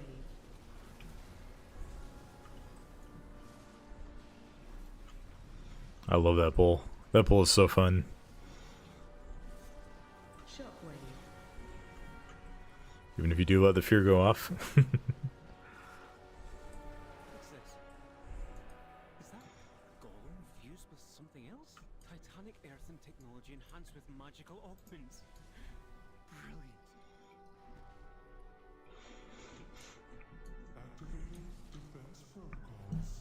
Alright, I'd like to hear from you guys. What is your favorite War Within Dungeon so far? Watch your Can be either one of the ones that's coming in Season 1 or in Season 2. I know we've only seen them on normal and heroic, so we have no, like, frame of reference, at least on live, for how difficult they're going to be. Watch your step. But just based on what you've seen so far, what are your favorite dungeons here? Rookery, solid choice. I only ran that one time on the beta because it's not going to be Season 1 dungeon, and I was trying to focus on those. But that's a very, very fun dungeon. Defensive. Not sure I'm favorite, but I can tell you my least favorite, Priory. I think Priory is going to be demonic, depending on tuning. Watch your step. This stupid necklace. Higgums, let me know if you need this necklace. Either one of these paths should lead us to an access console. I think I have 3 of those in my inventory on my warrior right now. Stone Vault, not annoying and it's short. Watch your step. You can do some crazy pulls in here too, although I wouldn't recommend doing these kind of pulls on on your average weekly keys. Watch your step. But yeah, I like Stone Vault. I'm a little partial to dwarves in general, so. Watch your. The heck? Who's back here fighting these guys? We got an Earth Elemental, like RPing a follower dungeon on the first pack back there. Watch your step.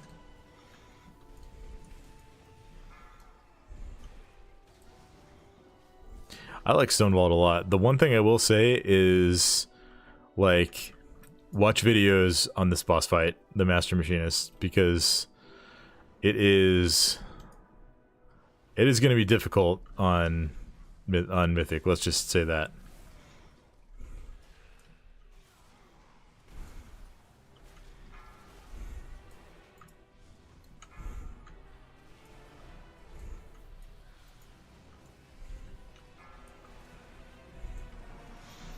We're doing this pull because there is a little versatility buff that you can get in the corner over here that I want to show everybody.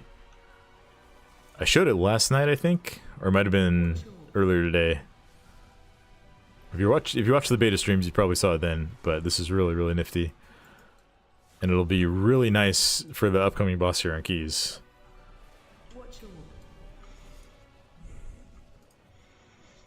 So basically what you want to do is clear out this corner, and then on this anvil over here you see this little shining imbued iron bar. If you're a dwarf or a warrior or a blacksmith, you can use that and give everybody a 10% verse buff for 10 minutes.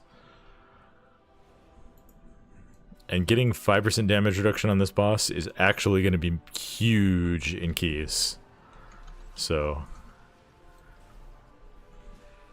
keep that in mind, and try to bring a warrior, a dwarf, or a blacksmith to your Stonevault Keys. In the Stone Vault. Fanatically loyal, no doubt. Ooh, nice. Oh, that's just a straight BOE. I thought it was a woo item. BOE is even better. Although I don't think that's going to sell tremendously well.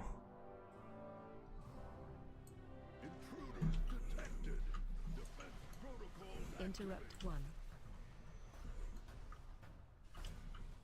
Watch your step. Watch your.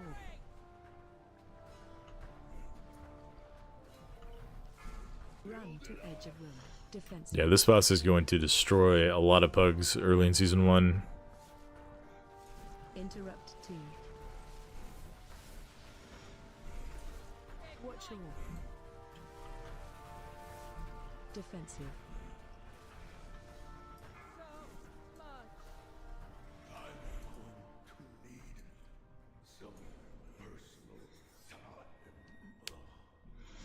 Let's see. Does this place drop a belt? If it's here, It does. Next boss drops a belt, actually. Nice. If we hug right, we can skip, or hug left, we can skip this pack.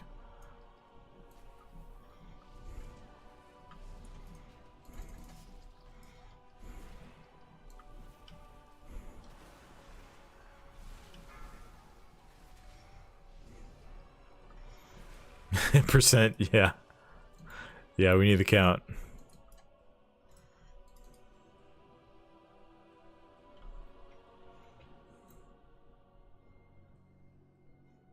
was like this as a kid. Yeah, it's tough. You have to be like running on the wall. Your hug wasn't good enough. That's alright. I think I would default to just pulling that in Keys anyway. Like, you need most of that room for count. AOE incoming.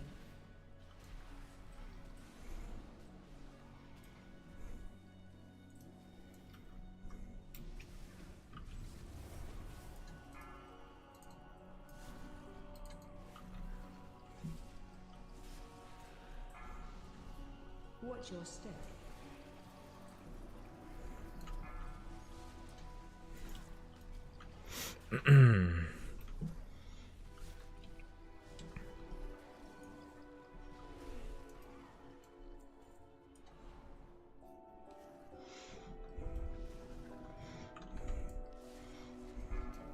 And Skill Commander Evoker looks so cool.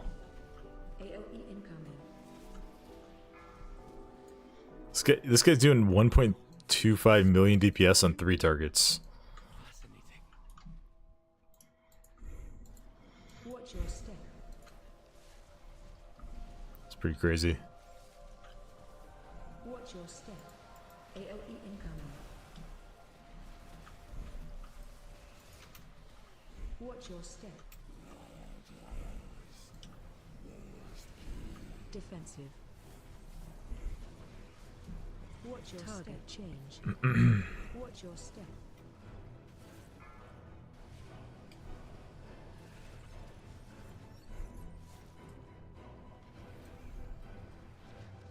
Defensive. Target change. Watch your step.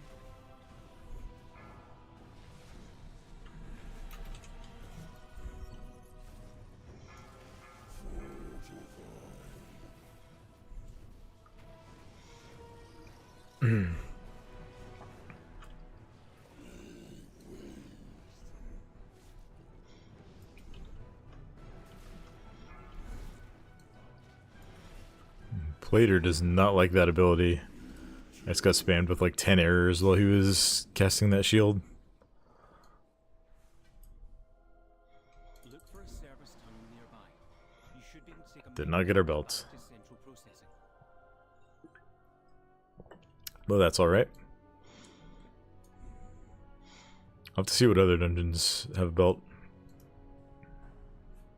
Are there any particular items you're looking for, Higgins? There he is. Look out. Beyond saving. That seems like poetic justice, but let's finish this.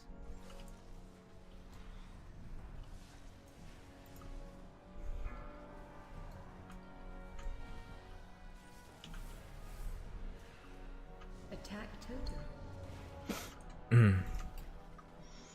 These totems are super important to kill on Mythic, by the way. Attack totem. They're like almost a one-shot in the entire group if you let the cast go off.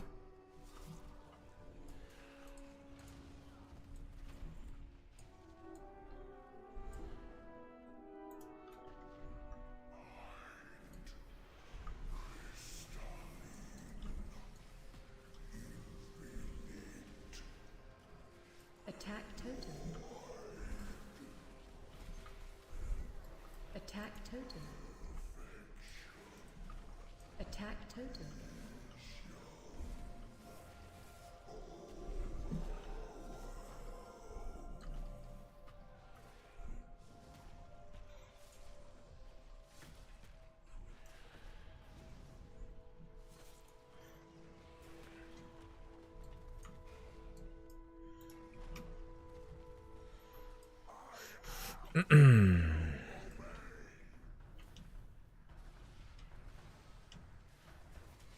Shockwave.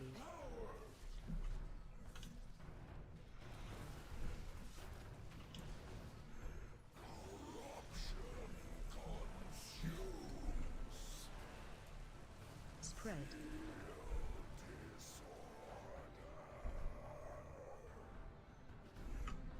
Shockwave.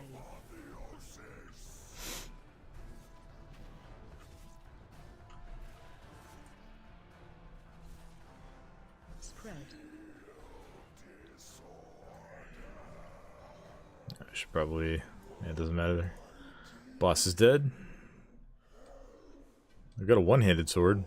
Oh, I have my loot spec on Frost. Do you need the sword? Doesn't look like it. I can go get that last necklace upgrade now.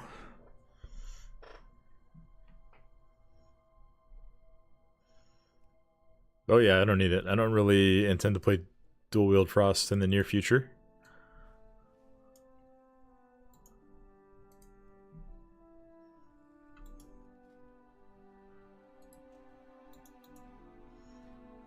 Oh, your Explorer's track. Nice. Well, congrats on the upgrade there. No problem. No problem at all.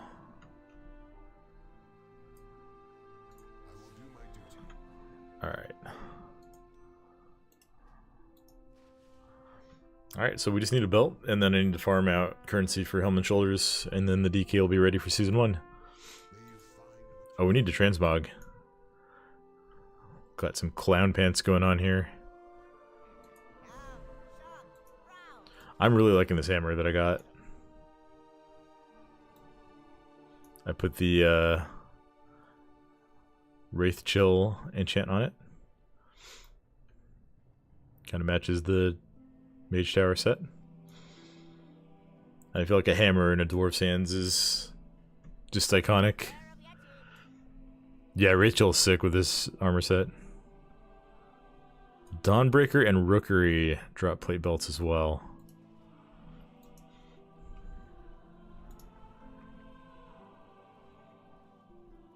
That one's got haste. Dawnbreaker is actually kind of fast. Looks like they're both mastery haste. What? Are they like the exact same? 638, 413? It's the same belt. That's random. Or maybe it's intentional. Is the Stonewall one is different sets? That's wild. I'll go to Rookery a few times if you don't mind. Need to make sure I choose heroic.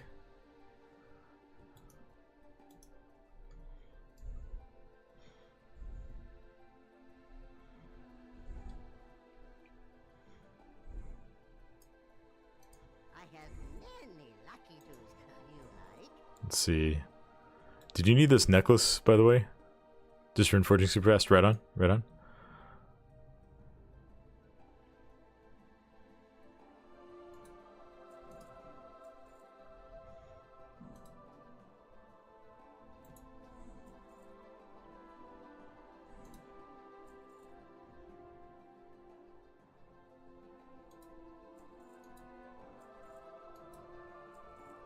Should be good on the neck. Right on. I'm gonna vendor it. Just wanted to make sure you didn't need it before I do.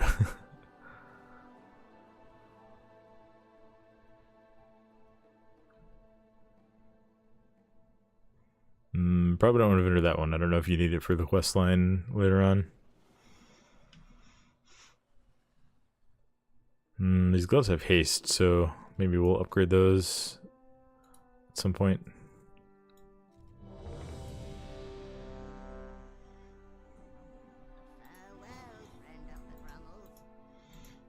Let's see, which boss is this from? I don't mind doing full runs of this place, but what makes Blood DK hard is the strict rotation. So there's a couple of things that I think make it a little more challenging. It does have, like, some would say button bloat compared to the other tanks. It has a lot of active buttons that you hit all the time. It's also, I wouldn't necessarily say difficult, but definitely punishing on resource management. If you don't manage your runic power well, you just die really fast. But if you pay attention to your runic power and make sure you always have enough to death strike when you're taking damage, then like I don't think it's super difficult. There just are a lot of rotational buttons, especially when you're like doing an opener and trying to get through all your offensive CDs. It can be a lot. But the reward, like, it feels more rewarding than all the other tanks, I think. Because, like, you really are in charge of your own survival in a way that no other tank really is right now. What I think the hardest tank is? Brew. I played a ton of Brewmaster over the last, like, 3 or 4 expansions, so it's hard for me to, like, say how hard it is. I think there was a time where it was definitely the hardest tank for similar reasons to, like, what makes Blood DK difficult right now. Like, it had extreme button bloat for a while. That's been pared back a little bit in War Within.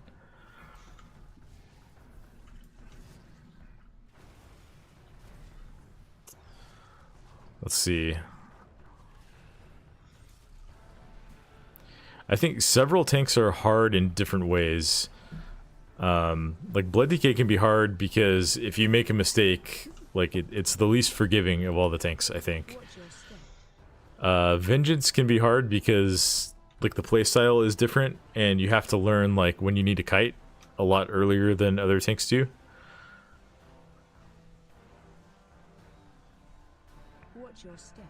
I think Brew can be hard in a kind of like a backwards but similar way to Death Knight. Because, like, Death Knight, if you run out of your resource if you're on a runic power and you need to heal, like, you just die. Brew, if you don't manage your purifying brew well, then you can be in a similar spot where, like, the damage intake just becomes too high and then you can just fall over. Where I think Brewmaster is more forgiving is that Stagger makes it very hard to die to one-shots. We got Speed Pants. Let's go.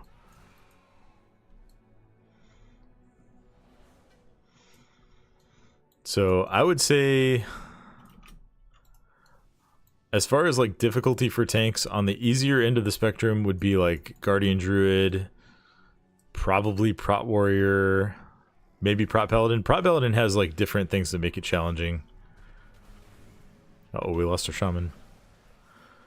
Prot Warrior, I would say, has a very, very high skill ceiling, because some of the things that are challenging as a Prot Warrior is like knowing when to use your group utility and figuring out how to use it effectively, figuring out how to balance using your personal resource to heal other people to keep your group alive. If you can do that effectively as a Prot Paladin, like, that's in some ways a lot harder than what the other tanks are doing.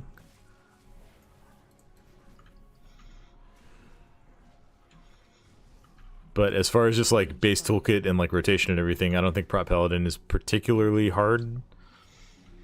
It's just got a very high ceiling for what you can do to enable your group to survive. Crowd control. So, sorry, I don't know if I have a direct answer for like which tank is the hardest. I think they all have different challenges, and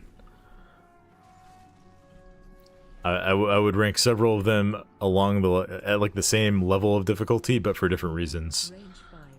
And so I think at the end of the day, like, which tank is more difficult for an individual person, like the answer could be different for different people, if that makes sense.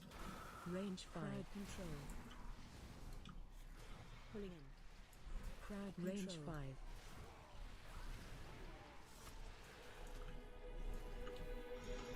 And this is all like without giving consideration to tuning, because sometimes tuning makes all the difference, right? If one tank is just taking 20% more damage than all the others, then it's going to be harder to play that tank at a high level, regardless of other factors. Now, Guardian Druid has historically been considered the easiest tank by most tank players, I think. But I played it a lot in Season 1 of Dragonflight, and it was very, very hard to survive doing plus 20s. And then when I would like log on my Brewmaster that season and do the same key level with like 5 or 6 less item levels, it felt twice as easy. So tuning is definitely something that you have to factor in, but it's also something that's constantly evolving and ongoing, so.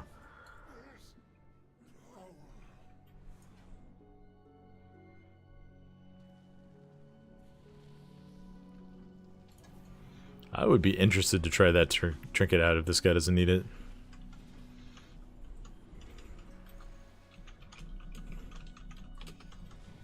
Interrupt. I do not like that it feels darker and You guys have no idea how hard it is for me to not Path of Frost as soon as we start falling there. rescue. No idea. Lift is out. If we want to keep going, we will have to go down the Storm Rider way. We have to take it down.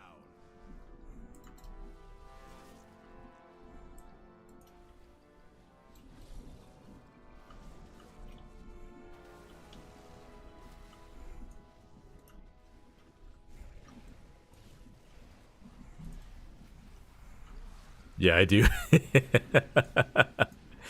I know you understand, Franken.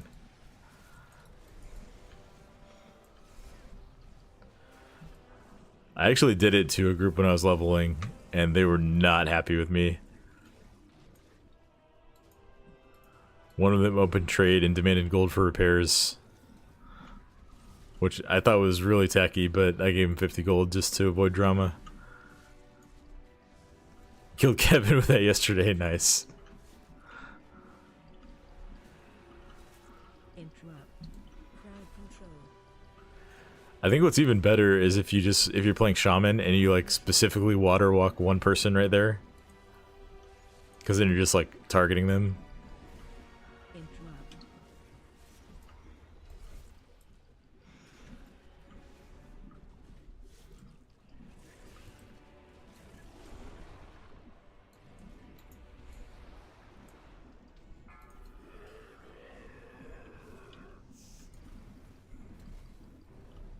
Defensive. Oh. I didn't kill the hunter, did I? He died to something else. Yeah, we can get him up.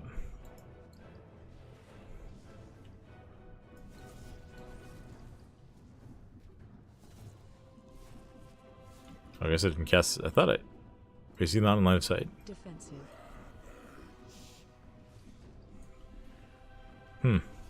Watch Well, your I tried to be-res him, and nothing happened.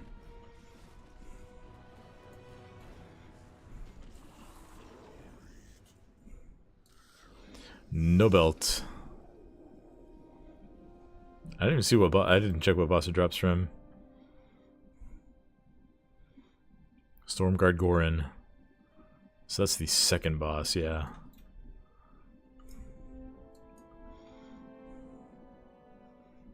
Is he down in the pit? He got res now. That makes sense if he wasn't in line of sight, why I couldn't get it off.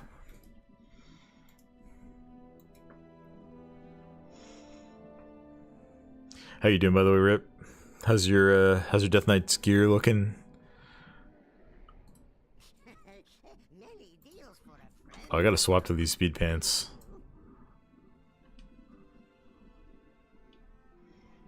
It's the same pants I already have, just with speed.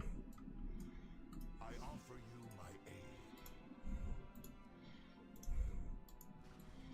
aid. Gonna need more Valor Stones. But I think this is worth anyway. Think of the survival reverse grip and it yoinked him into the center of the boss kill box. I gotta check the replay on that, because that is too funny. That is way too funny.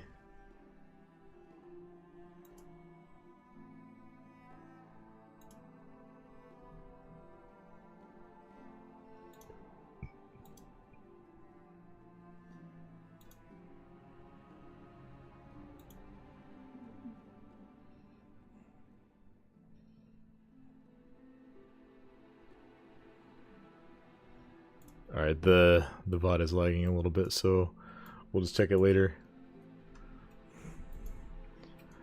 Could make a funny clip.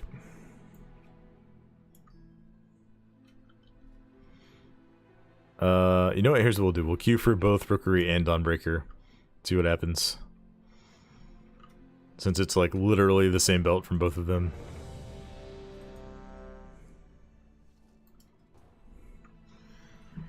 Maybe we can get some more amusing bugs in Dawnbreaker. I gotta make a YouTube short out of when I fell through the deck earlier today. It was just so unexpected and caught me so off guard. Fell into the ship on the first boss.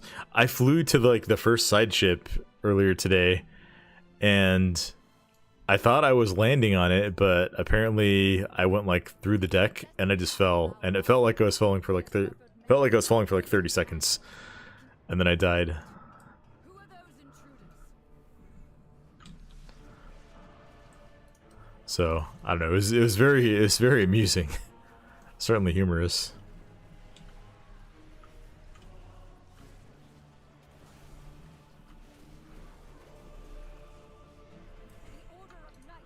I've heard like evokers were having problems with rescue where it would like drop both of you through the ship.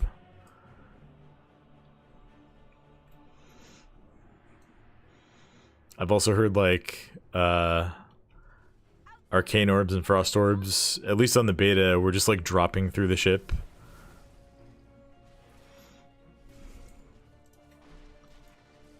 Secure the deck. We need to gain control of the ship. Or it might have been that they were like you'd fire it off and then it would just like tail off into the distance as the ship is sailing away. Hello, come here.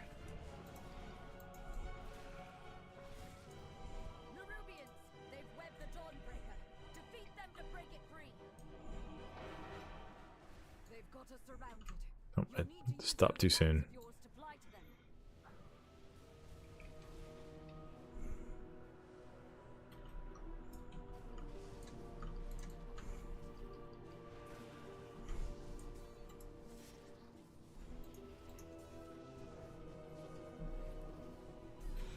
Well, it didn't happen on this ship. Hopefully it does not happen on the other one as well.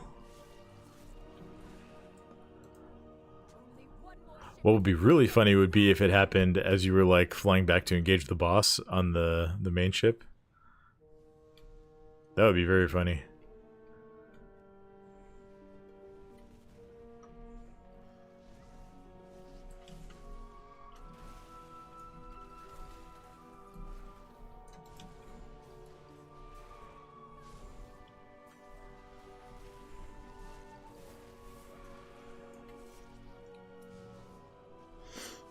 We have learned to embrace the dark. Be not afraid. Let it embrace you. The night guides me, empowers me. Defensive. Two word DK specific issues on final boss is annoying because of your mana speed boost. You can easily outdistance the boss and when he lands. Yeah, I found out about the dancing rune weapon bug earlier today. It was very, very frustrating. And you do need to be careful with your movement speed on the mount, because if you go faster than the orbs, you'll just die to the environment damage. Defensive. Feel night's embrace.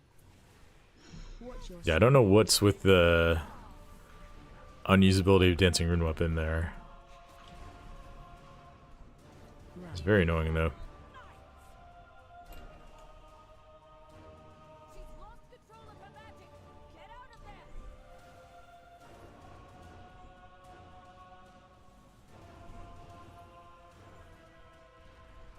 there. No, no, no, no, no, no, no, no, no. Oh, come on.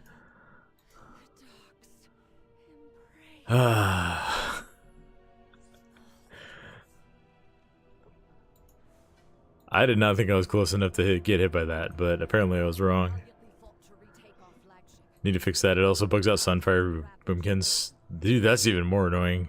3 new rubies Well, I don't know if it's more annoying or not. commander. Both are pretty cursed. Must liberate the city. We need your Ooh, you need belt. Let's see if this Holy Pally needs the belt.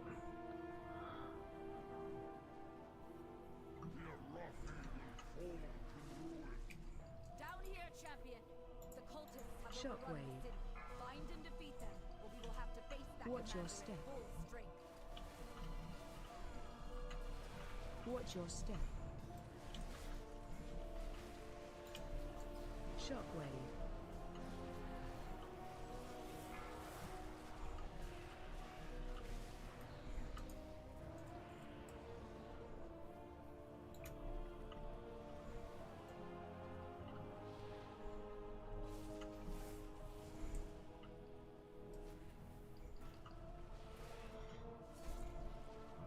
Run.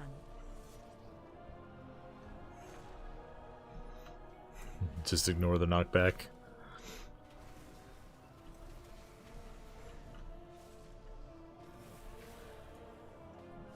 They tried to defile us.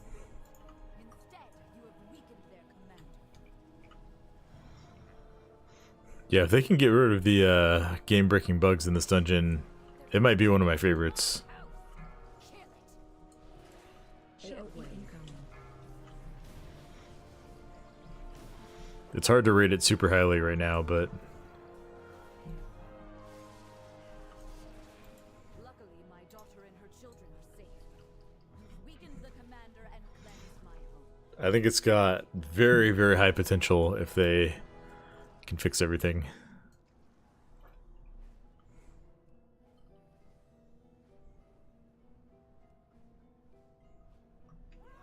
They've taken the inn as a foothold, and a lieutenant leads them. Shockwave. Apparently I double gripped the first mob. Watch your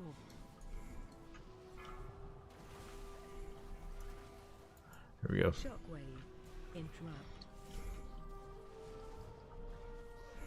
We've weakened the Nerubians' foothold on the town and their commander.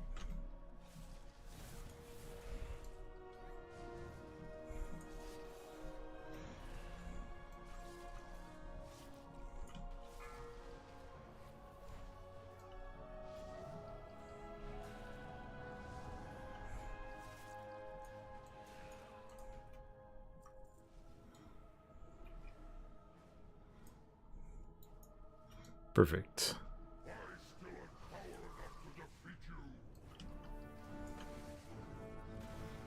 Watch your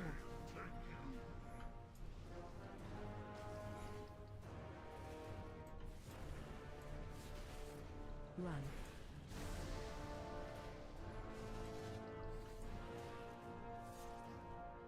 AOE incoming.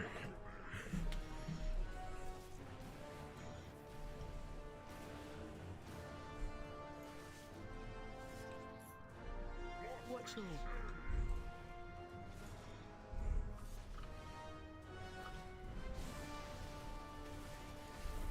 run.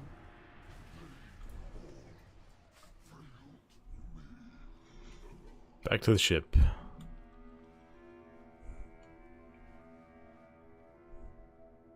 You've saved Merildon, champion.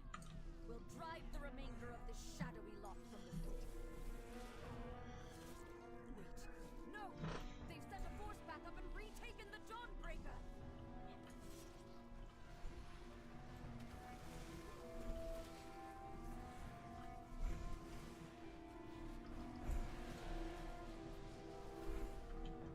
By the light of the flame! What is that fresh horror? Perfecto Queen.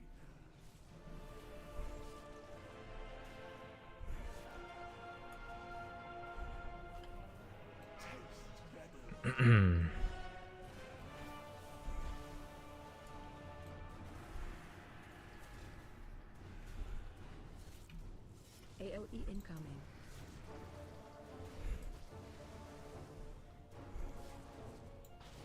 You're nothing. Cannot stop us in sting.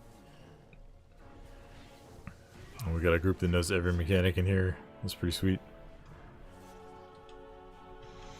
Of course, the real test is seeing how many people survive the flight to stage 2. AOE incoming.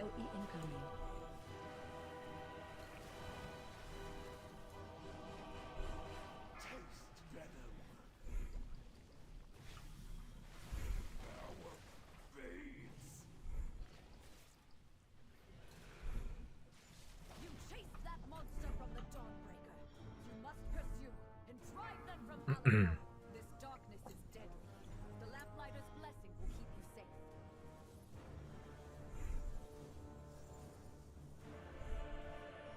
Collect the orbs.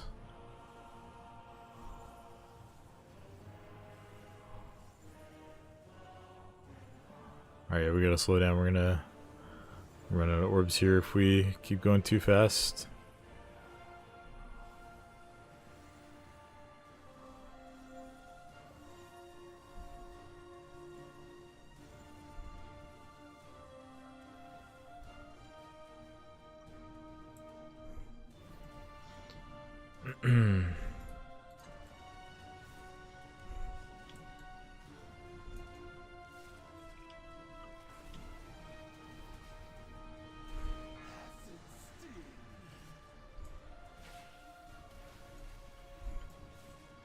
Yep, still can't use Dancing Room Weapon. That is a very frustrating bug. It doesn't matter on Heroic. But they gotta fix that before Season 1 starts.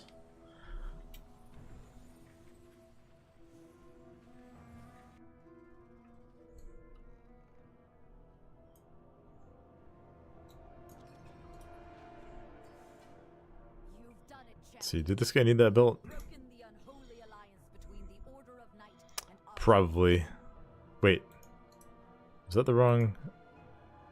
Must have inspected the wrong person. Creature of theirs has fled back to their queen. No doubt with tales of your Nope, just got a mail belt equipped. So, yes, they needed that belt. But for now, enjoy your I've seen several people make the mistake of like just equipping a warband item because we're not used to getting like. Yeah, he had a mail belt equipped. And we're not used to getting drops that are not for our armor class, right? There is much to be done. Not the first person to make that mistake. If needed, Shout out to 2006. That's sick. Yeah, you know, item level is item level. Make sure I just casually make sure I have all plate items equipped right now.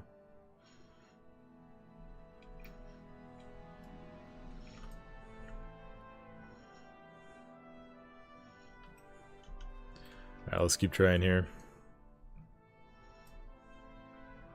I have many lucky do's coming. I do not need that ring, I don't think. Let me see. I'm just gonna check real quick if work orders are up right now, because I might just send something over to my warrior. Nope. prices to be reasonable.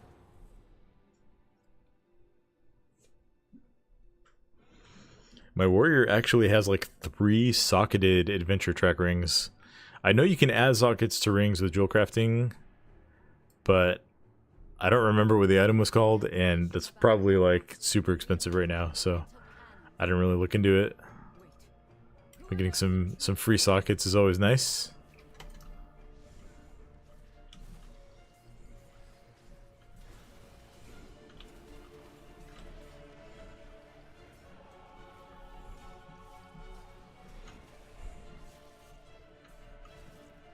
The Order of Night is trying to steal the flagship. Shadow of the Paladins, Alizane. Fantastic name. Oh, dude, this evoker got the name augmentation on Frostmourne too.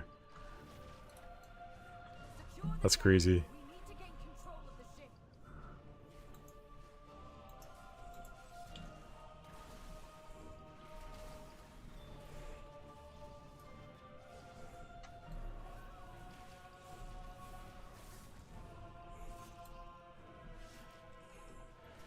Airships approach Nerubians. They've webbed the Dawnbreaker. Defeat them to break it free.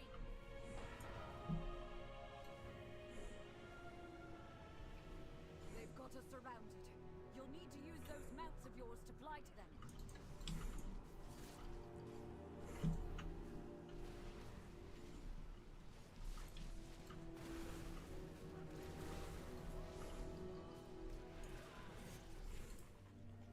Only one more ship and the Dawnbreaker is ours again. You've acquired a Coke Zero. Excellent.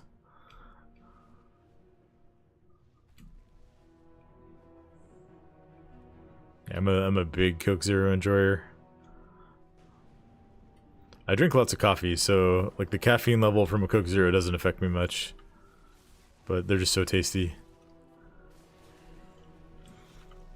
It's the only diet soda that tastes like, at least to me, tastes exactly like the actual soda. You fell through? Oh no, Higgums. Should be able to spend points to send me off for a Coke Zero. I don't always have them on hand, because sodas can be a little bit expensive sometimes. But that is not a bad idea. I would need to limit it to like 1 a night, because I don't want to be drinking like 4 or 5 on stream.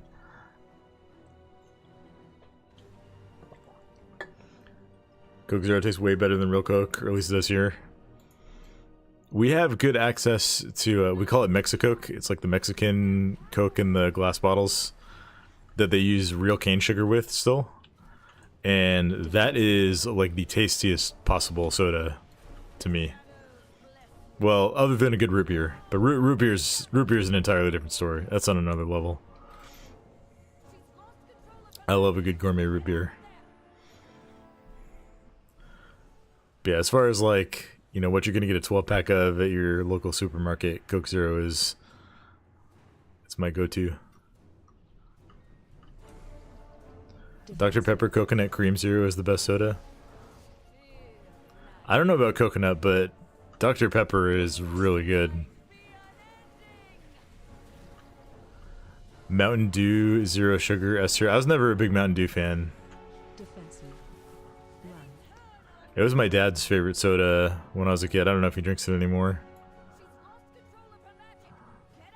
But we used to always have it around, and it was not my favorite.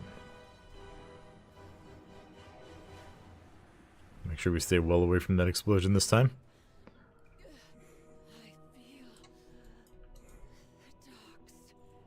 Oh, that's not the item we wanted.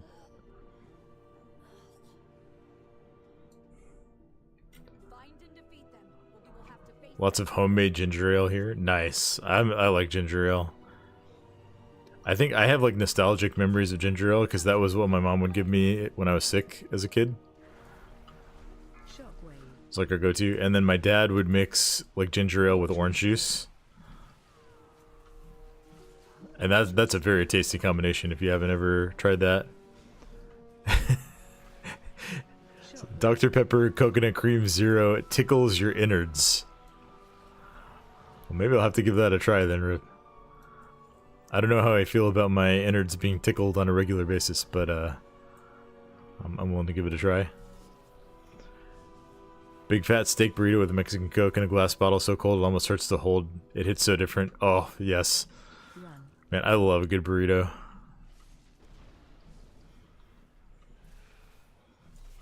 This is making me hungry. I'm not gonna eat anything right now. It's way too late to be going out for a burrito. I don't think there's any restaurants even open at this point. They tried to defile our faith. Instead, you have weakened their commander. Ginger ale plus orange juice equals virgin mimosa. Yeah, I can see that. There's a lieutenant in my house. I'm not a bartender, so I don't know like what actual substitutions are for those kind of drinks, but no time is too late for a burrito. I mean, you're not wrong. Shockwave. I just think that all the restaurants in my area are probably closed by now. All the restaurants I would go to for a burrito are closed right now. I could probably find a taco truck, but I don't want to be going out at this hour. Daughter and her children are safe.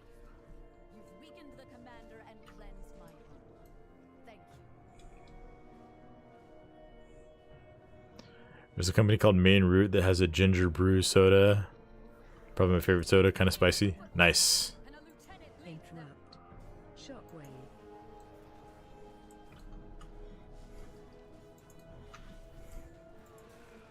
Watch all.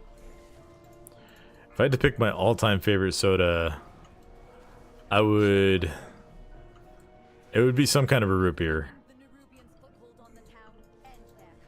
Maybe a Sioux City Sarsaparilla. Interrupt. Shout out if you know that reference, but it's also actually an amazing drink. That's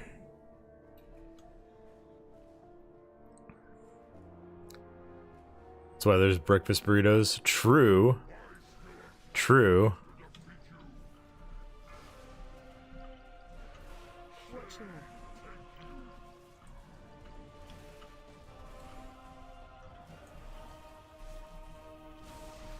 Run. The dude abides, indeed. AOE incoming. Dr. Pepper. That's always a solid choice, Soul. I do like Henry Reinhardt's. That was the first, like, Watch all. nicer than, like, A&W root beer I ever tried. It's a very good, like, easy, really good, easy to find root beer. AOE incoming. Interrupt.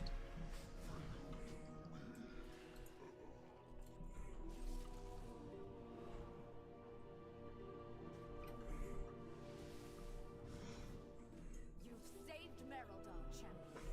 We'll drive the remainder of this shadow Interrupt. Went to this random hamburger place by the beach and they had Dr. Pepper. It's extremely rare here in Japan because it tastes like children's medicine. It's got a specific flavor that I don't think children's medicine is necessarily a bad description of.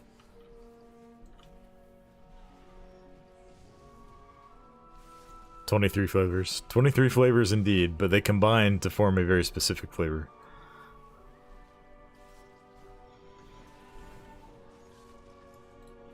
By the light of the flame, what is that fresh horror?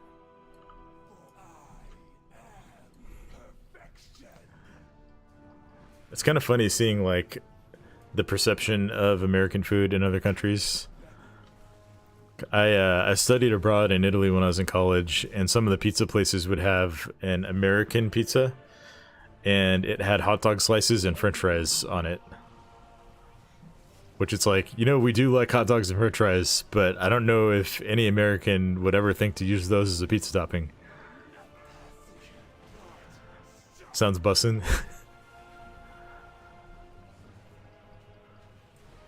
I never actually tried it, because there was a very popular pizza style called Diavola, which is like super spicy Italian sausage.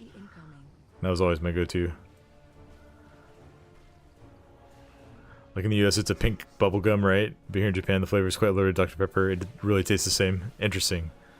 It's not a bad flavor. Or it's associated with medicine, so it tastes bad. Yeah, that's an interesting perspective.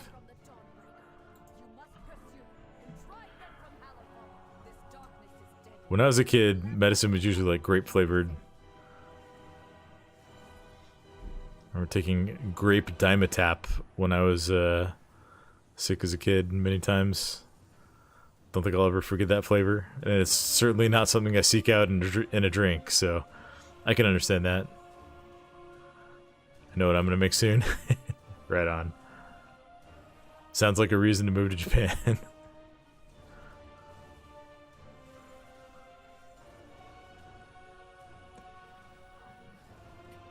Maybe it's just like the most big brain thing ever, right? Because it's medicine, so you flavor it as Dr. Pepper, and maybe that makes it more effective.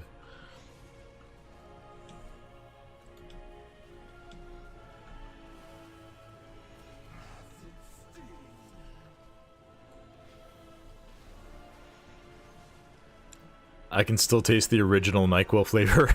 Oh, yeah. Green toxic death.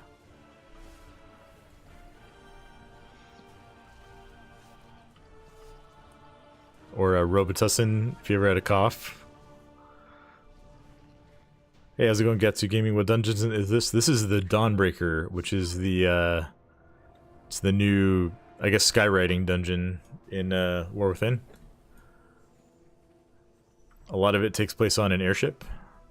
And then, like, in, one of the cities in Hollowfall.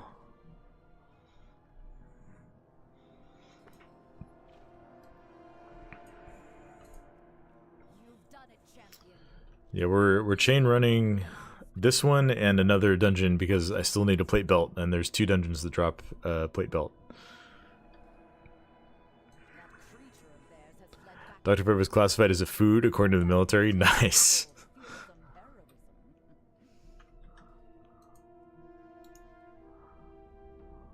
That's funny. My father's one-stop all fix was Pepto.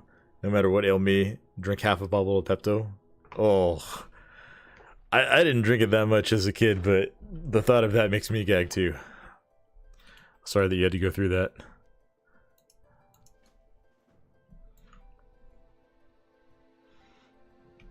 Oh, we got some mail from the auction house. Ah, we sold some items.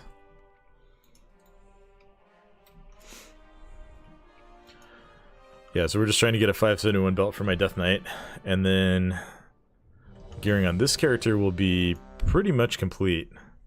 I do need to go farm out some open world currency to get shoulders and a helm.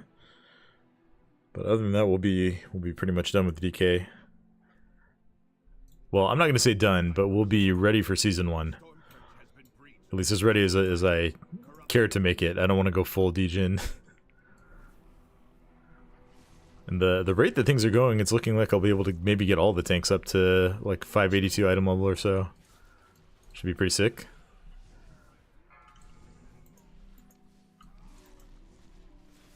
Heroics are super easy, so I feel like any of them I'll be able to tank these on pretty easily. You can instant Qs as a tank, so it's just a matter of getting the drops.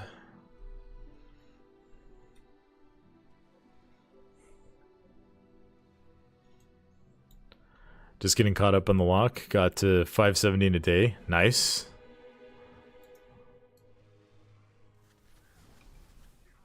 Very glad the WoW content creators are calling out the really degen stuff this time and explaining why it's a horrible use of time. Yeah, seriously. Seems like a lot of people were just like fiending for it in Dragonflight. Charging. Move.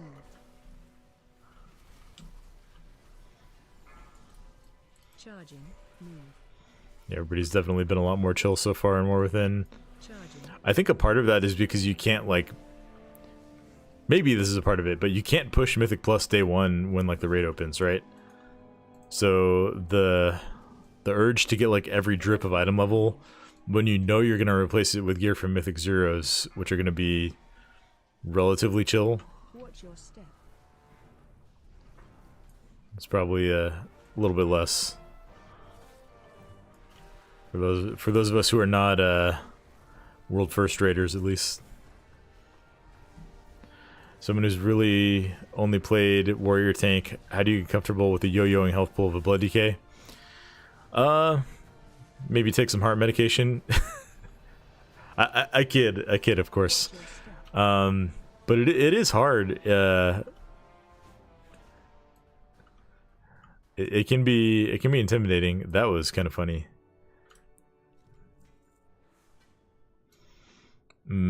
Was hoping we wouldn't get an item from this boss because the second one drops the belt that I want here. I think you just have to understand that like as a blood DK, your health bar doesn't really matter that much. What matters more is your runic power bar, and if that is high, you are safe. If that is high and you have enough health that you can survive until your global cooldown finishes, you are safe. So, like once you learn that, it's pretty cozy. And honestly, so far, this expand. Well, we're in like the preseason, so the gear's not too or the incoming damage is not too insane, right? But even doing like plus 10s and testing, blood feels a lot more sturdier at the baseline than it has in a very, very long time. Also, one thing that really helps is you have a cheat death available in your talent tree, and pretty much every standard build takes it. So like, and the way that Blood's cheat death works is you have like 3 seconds to get out of purgatory, so to speak. So even if you drop down to 0 health, you still have a few seconds to recover, and you just got to make sure that you're using your runic power well and effectively. Blood also has really good defensive CDs. So now when you're new to the class, it can definitely be scary seeing your health bar spike up and down if you're used to prot, which is just like smooth as butter most of the time. But I think you just got to keep those things in mind. Like watch your runic power bar, make sure that you always have enough to death strike. Yeah, Soul knows a lot about Blood DK2 here. I only watch my health if it's low, otherwise I just ignore it. Yeah, I would say if you're above like 30% as Blood, you're pretty safe. Especially if you have Purgatory available still.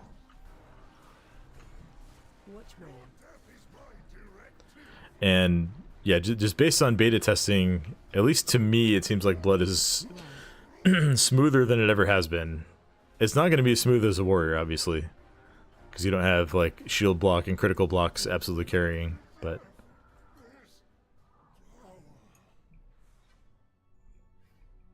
no belt. We're getting our Valor Stones though.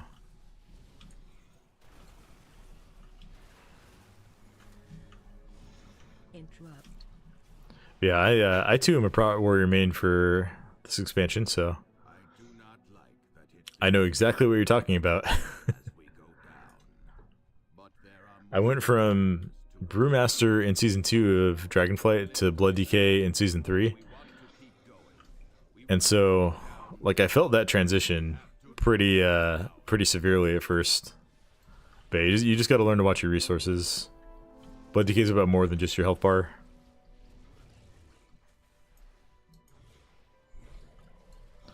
I just have to remind myself that even though I'm an unkillable Blood DK or DK tank, my party is not, and AoE damage is a thing for them, so I can't pull half a dungeon at once. That is definitely true, and it's something that you always need to keep in mind tanking. Like, as a geared tank, you will be able to survive more than your group is able to in almost all scenarios. So you should be tailoring your pulls to the strength of your party, not necessarily to the strength of your character. That's a really, really good point, Carthage. Thank you for bringing that up. Like, if you have a group that is missing kicks and not pressing defensives, and you can tell that the healer is struggling, like, maybe you could survive pulling 3 packs at once, but people are going to start dying in your group, and you should probably make the responsible decision to slow down for the sake of everyone else having a good time. Interrupt.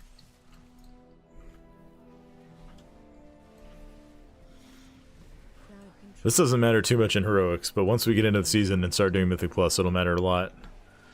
And I think it'll be more noticeable than ever before if you're doing 7s or higher with the 15-second death penalty. Like, the timers are a little bit tighter this season than they have been in the past, and 15 seconds on the death, like, a few deaths could be the difference between timing or missing a key if you're pulling irresponsibly.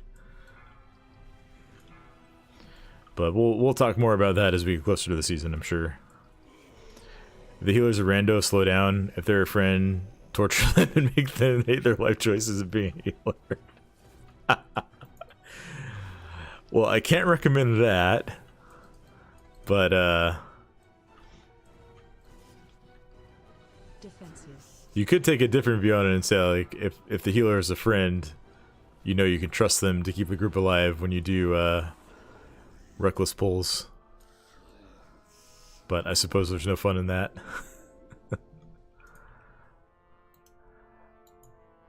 I've only messed with Warrior and Guardian so far, and even though the Warrior feels like an absolute brick wall, the Druid feels so good. I've tried Blood, and even though you made some good points, I assume feel like I need some heart meds. Yeah, there's a learning curve with Blood there. Gonna crash for the night, but GG's, thanks for the invite. Yeah, sure thing, Higgins. Thanks for coming along.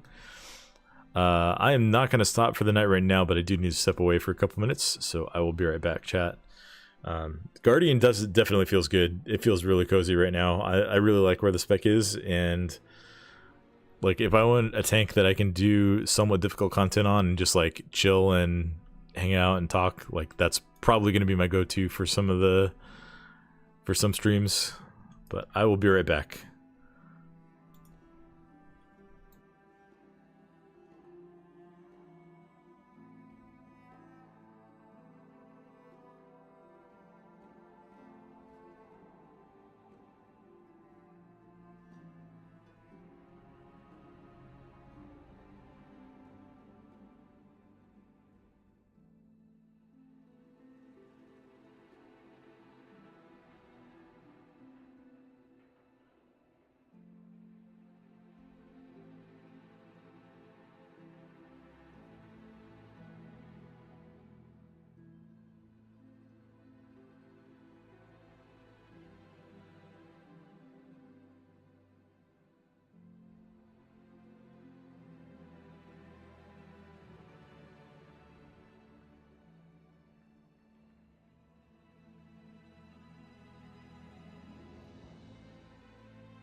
Okay, we're back. Alright, I'm gonna keep running these keys for a bit. These dungeons for a bit. See if we can snag a belt.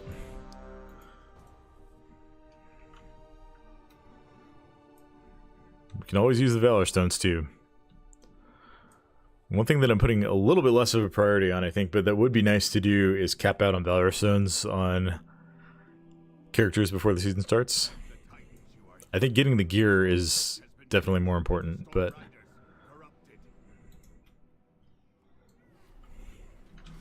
might be nice. Watch your Oh, PRB is still up. Thank you.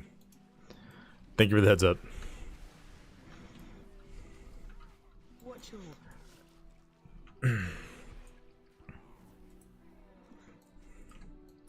It's kind of like the leaving your blinker on of streaming. If you get a bunch of the odd globs of wax, it's effectively Valor Stones that aren't capped.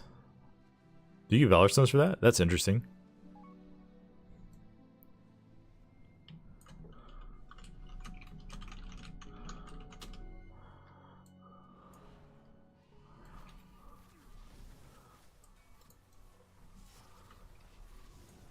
charging. Move.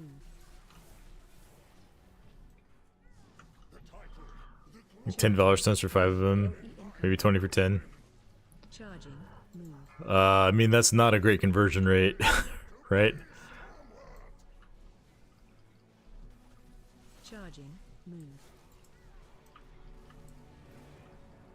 Charging. Not a great exchange rate, but good way to stack more if you need. That's a good point actually though, because that lets you go like way over the cap if you want to go a little bit degen on that farming. But I would probably prioritize other things first. You find them while questing, it's nice. Charging. Move.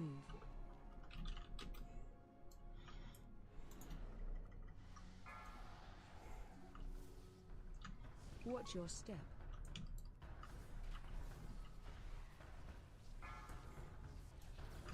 It's easy to just sit around spreading the light zone in Hollowfell for 10 hours, easy 2k Valor Stones. I mean, you can do that. Like, running heroics is not a bad way to get them too. But you definitely do get them like out in the open world at a decent rate. Watch your step. Uh-oh. AMS is such a good ability. Watch your step. I'm surprised those did not get pulled. I thought that guy was close enough. There's always wax in Howlfall.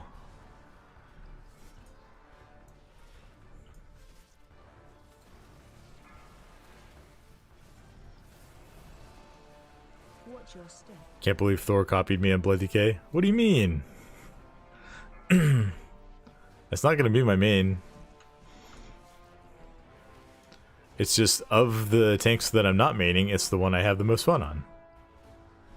My warrior is like ready to go, dude. Send it 582.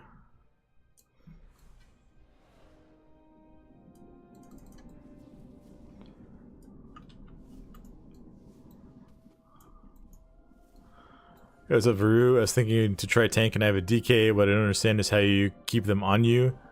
You have taunt or your abilities to generate enough threat. Use Blood Boil on cooldown and keep things in your death and decay. And that will generally be enough AoE threat. Range 5. I would also, like, you have a lot of offensive CDs as Blood, actually, between, like, Dancing Rune Weapon and, Crowd control. Bone Storm and Tombstone. Like, using those pretty much on CD also gets you a lot of threat. 5.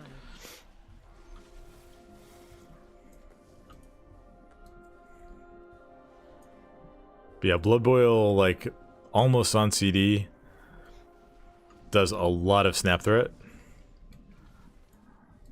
And then it applies Blood Plague, which gets you pretty good sustain threat. Pulling in. Range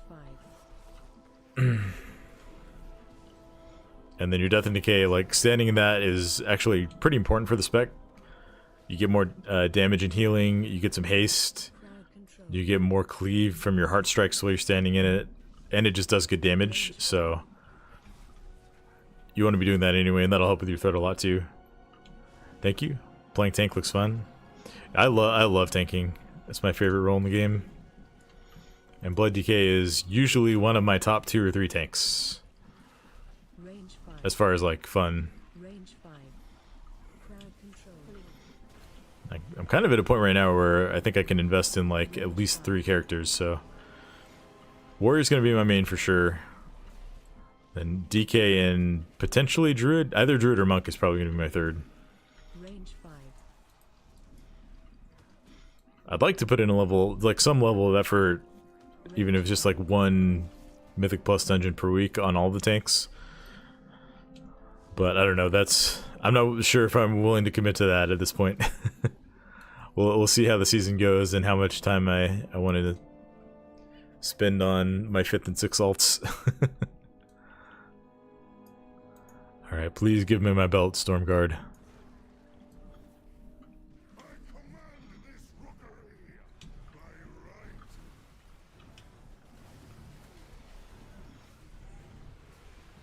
Watch where. I have to say, I'm kind of enjoying like doing a little bit of a pre-bis grind. Run.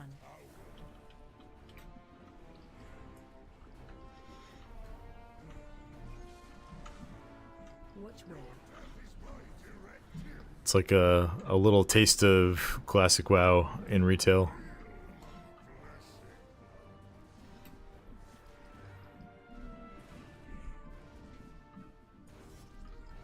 Watch where.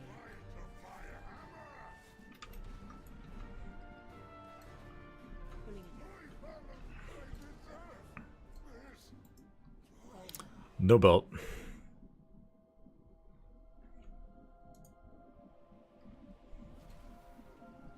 I don't know how good that trinket is, but I'm gonna ask.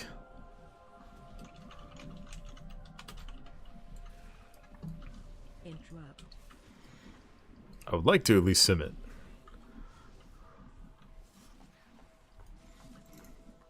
It's kind of fun to play with these like mysteriously worded trinkets too.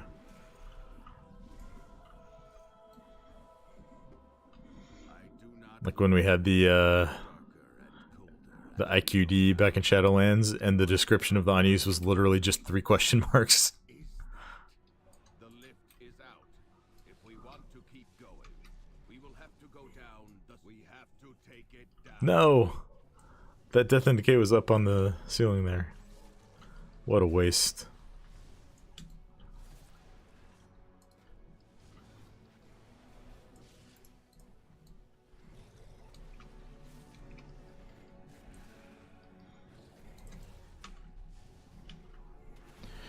Another thing to keep in mind with tanking these days is like once you've established threat on everything, it is really, really hard for DPS to pull threat off of you. Like, threat can be a big deal with some classes early in a pull, but once everything's been attacking you for 2 or 3 seconds, it's usually stuck on you pretty good, unless you just like stop hitting buttons.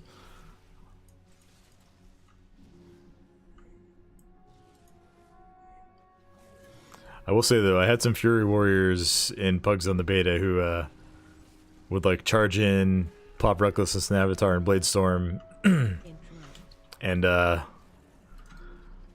if they're gonna do that before you've even had a chance to engage in melee, then like there's nothing you can do to keep them alive. Sometimes warriors are just gonna warrior.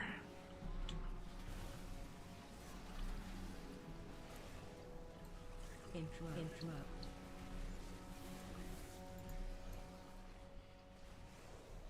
Crowd control.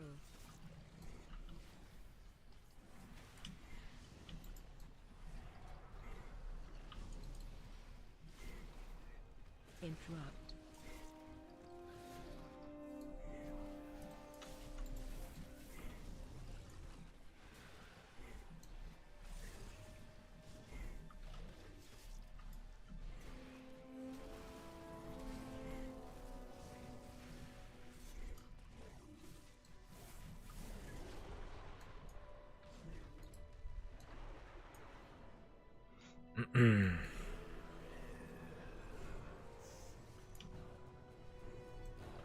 Defensive.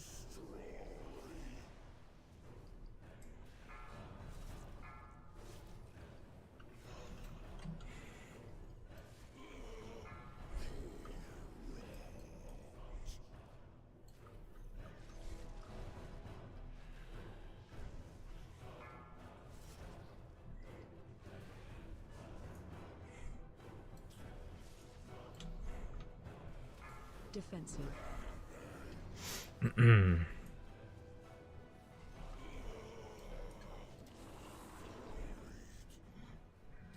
All right.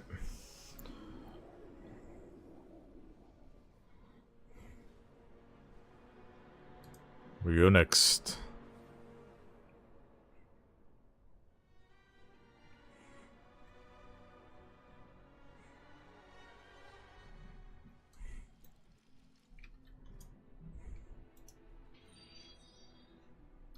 Hey, thank you for the follow, Varu. Really appreciate it. Welcome to the channel. Thanks for the question and thanks for the follow.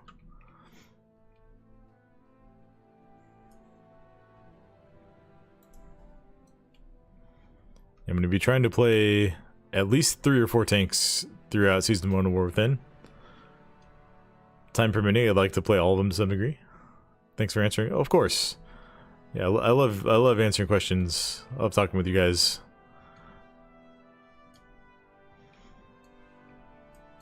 I try to give my best answer, and if I don't have a good answer, I will let you know. So I definitely don't know everything. I don't want to lead anyone astray just to make it sound like I know what I'm talking about if I really don't.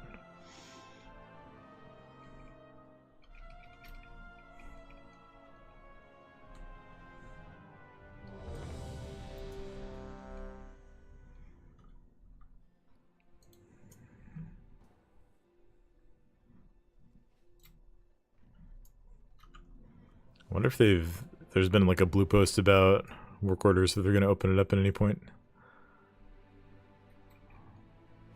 Because I could just get a crafted belt. Or you should be able to make one at least at 580. Have an extended supply of goods for Outlanders. Return and peruse my inventory again.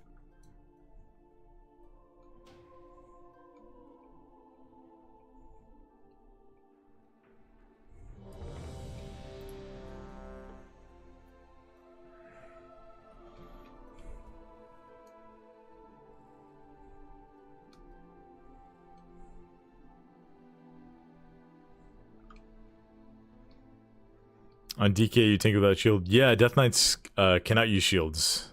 The only tanks that are able to equip shields are warriors and paladins. So as a Death Knight, you're tanking with a two-handed weapon. Either, well, a two-handed strength weapon. Normally that's going to be a mace, an axe, or a sword. Sometimes it's a polearm. Strength polearms are fairly rare, but there's usually 1 or 2 over the course of an expansion.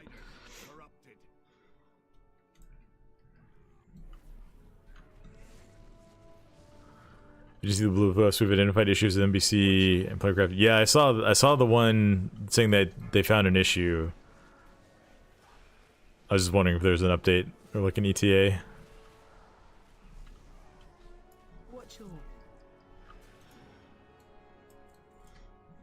Hopefully it'll be fixed tomorrow. Dark, and while you go to the roosts, I will distract them here. We can link up later. Yeah, so for DK tanks, you get to swing around a big old melee weapon.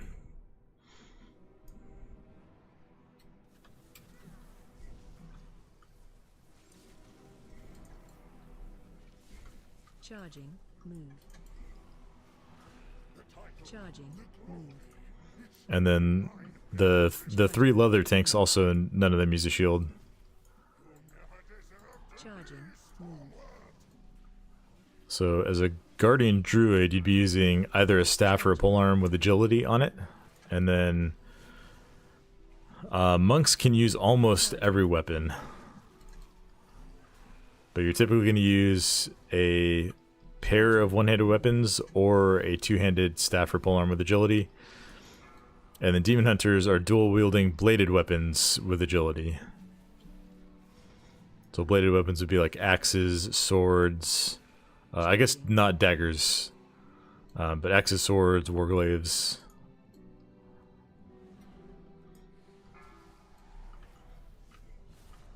Watch your step. I do really like the classic sword and board look, though. It's one of the things that I like most of it. Well, I wouldn't necessarily say like most, but it's one of the things that I enjoy about Warrior.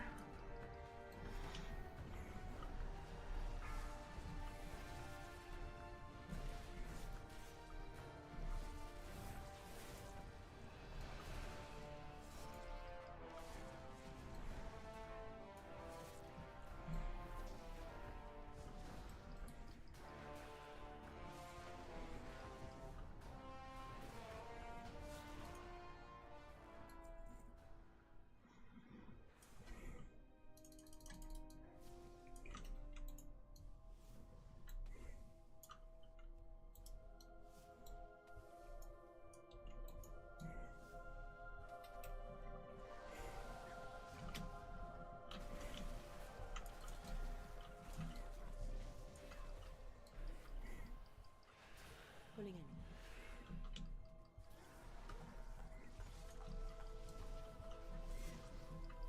in. Range 5. Crowd control.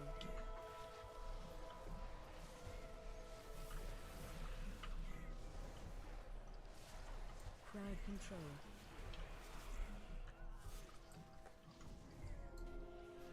Range 5.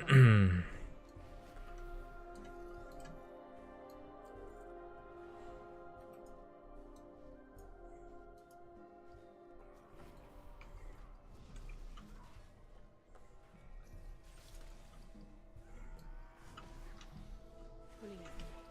Range 5.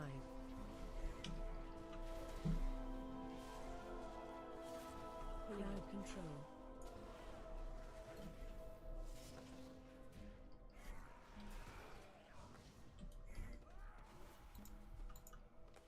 Range 5. Pulling in. Range 5. Pulling in. Crowd control. I'm gonna miss doing these big polls once we're in harder levels of content. Crowd control. Range 5. Range 5.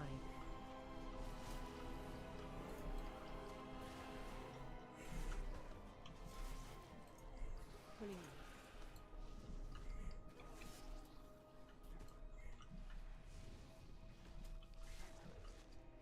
Range 5.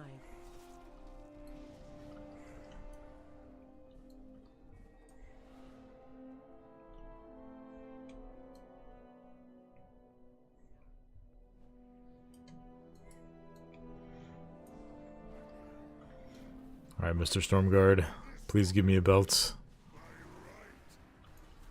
I will stop chain killing you if you give me a belt. Watch where.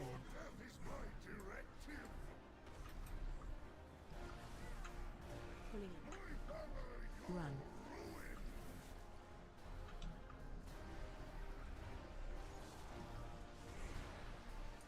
Watch where.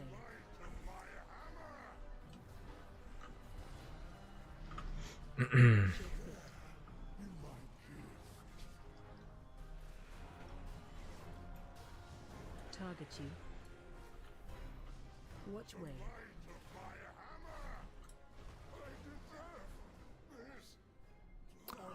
Let's go.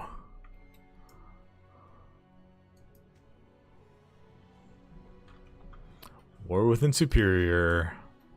Item level 580.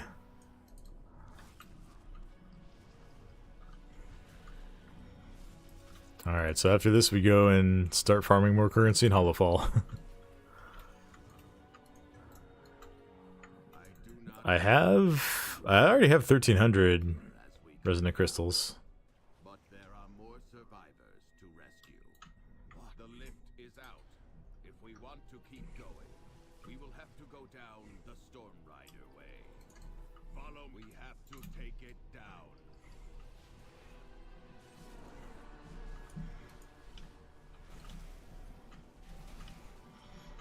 Alright, what tank do you guys think we should gear up next? It's either going to be Druid or Monk. What would you guys be more interested in seeing in tomorrow's streams?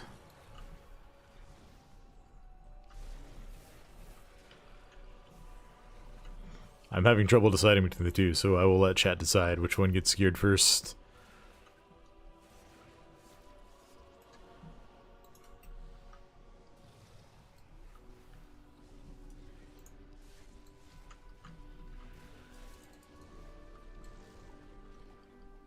Interrupt. Not all at once now. If you guys don't have a preference, that's fine too. Maybe I'll just roll a d20 for it. Battlegrounds honor grind? Ooh. Yeah, I do need to get some honor on my warrior. Do need to start doing that. I bought trinkets. I bought the trinket 2 set. And I think I'm like 100 honor or less away from getting a 200 weapon. So we're getting there. We're getting there. You can buy resonant crystals with Kedge. Yeah, but the conversion rate's not great, and theoretically I want Kedge for other stuff later, so...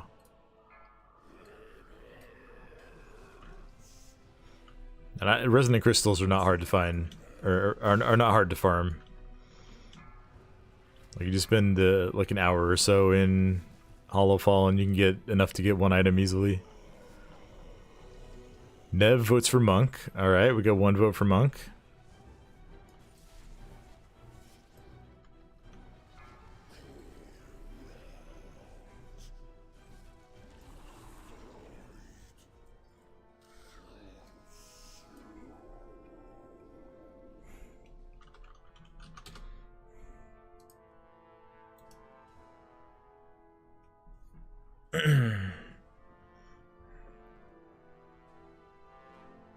Haven't seen many Guardians for some reason. Thought they'd be more popular. I mean, a lot of people think they're going to be the best tank in Season 1. It could just be that gearing is pretty fast, but... yeah, I don't know. Let's upgrade this belt. Only going to level 4. Cool. So that is... I didn't get any trinkets, which is a little bit surprising, but I'm not too concerned. We have easy access to shoulders and helm with a little bit of currency. So yeah, DK is looking pretty good.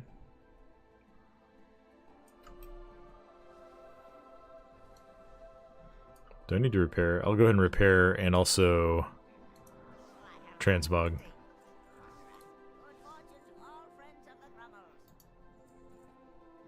Second vendor.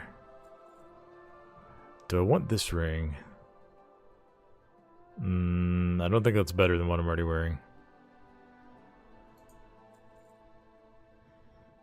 These are the non-speed version of the pants that we had earlier. And I don't think I'll want this weapon, so vendor that. Many farewells.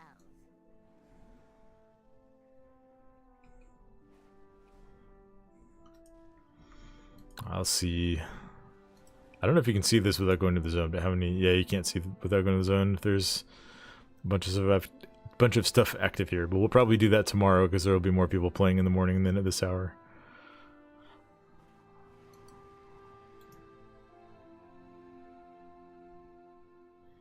Got a few role quests we could do, but I don't think anything that rewards. I need to do some progress in this zone at some point too. It's feeling very far behind. You know, I'm realizing if I turn on war mode, there might be a role quest with a belt up. Because there was one I did yesterday on my warrior that gave me a belt. Oh, but no, that's right. Neither of the PvP world quests had an actual reward today, which is kind of lame. I did them anyway and confirmed that like they didn't give any rep or anything. I think I got like 10 Valor Stones and like a handful of Resonant Crystals. But the one yesterday gave my warrior a 574 Adventure Track belt. So that was kind of cool.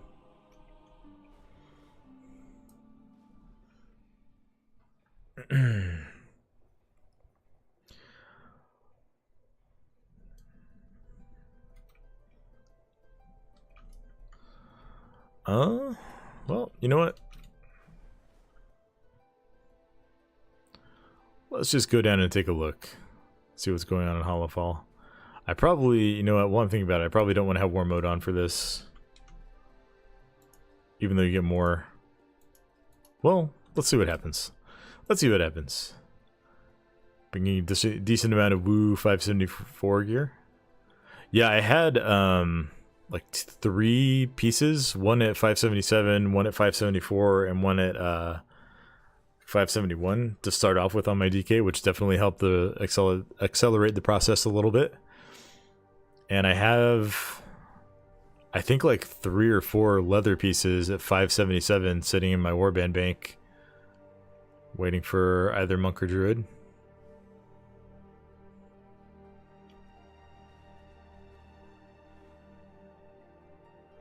I know I say it every time I fly down here, but I just love these zones. I think they're so cool. Especially Hollowfell. Oh, we get to see the crystal transition live.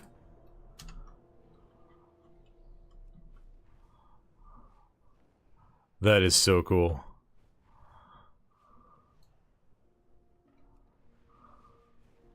That is so cool. I've never seen that live outside of the cinematic before.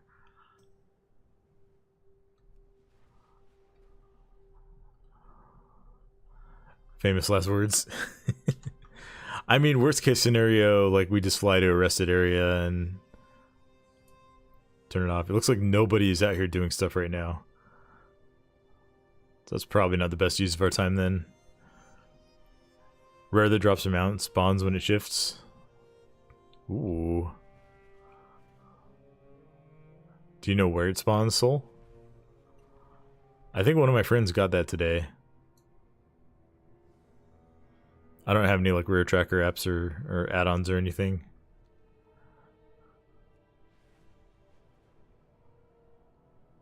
It has like 30 spots. So we gotta hunt it down.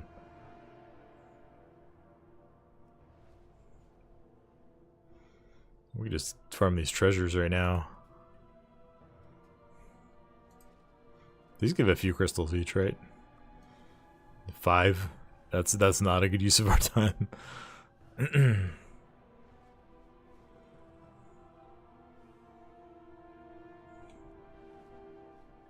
I did do a lot of the quests over here earlier today, so if those are daily lockout, then we might just be out of luck for now.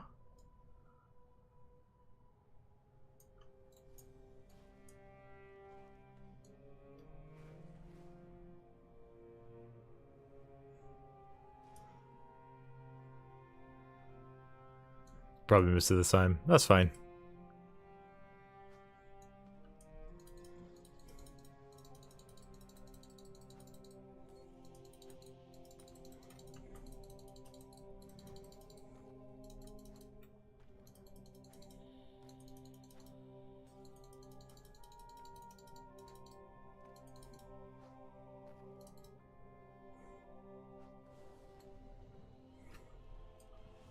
Yeah, I think I already did all of these.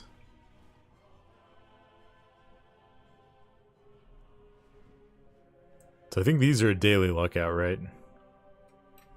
Ooh. Hey, come back here.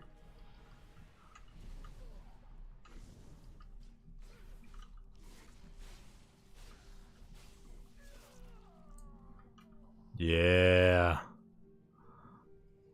I didn't even get any honor for that.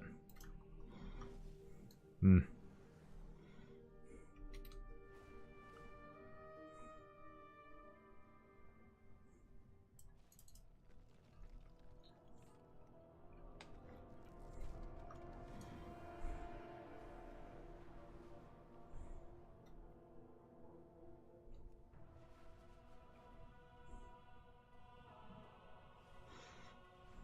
Okay, well, we can come back tomorrow and farm up those crystals.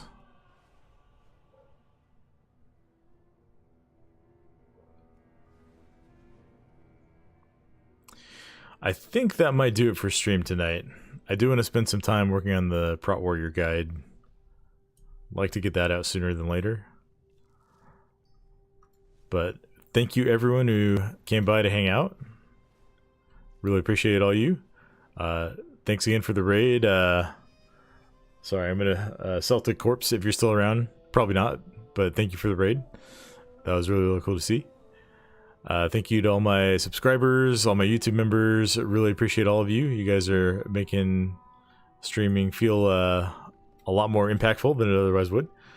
And thank you. Oh, you are still here. Awesome. Thank you again. Yeah, thank you to all my subscribers, all my YouTube members, and just everyone who's been supporting the channel lately. You guys make this feel like more of a reality each and every day, and really appreciate all you guys. I'll catch you all in the next one. We'll be streaming probably twice again tomorrow. The first one will be around noon Pacific time, and the second will be our normal time around like 8:30 to 9 o'clock Pacific time, getting started. So I will catch you all tomorrow. Farewell, friends.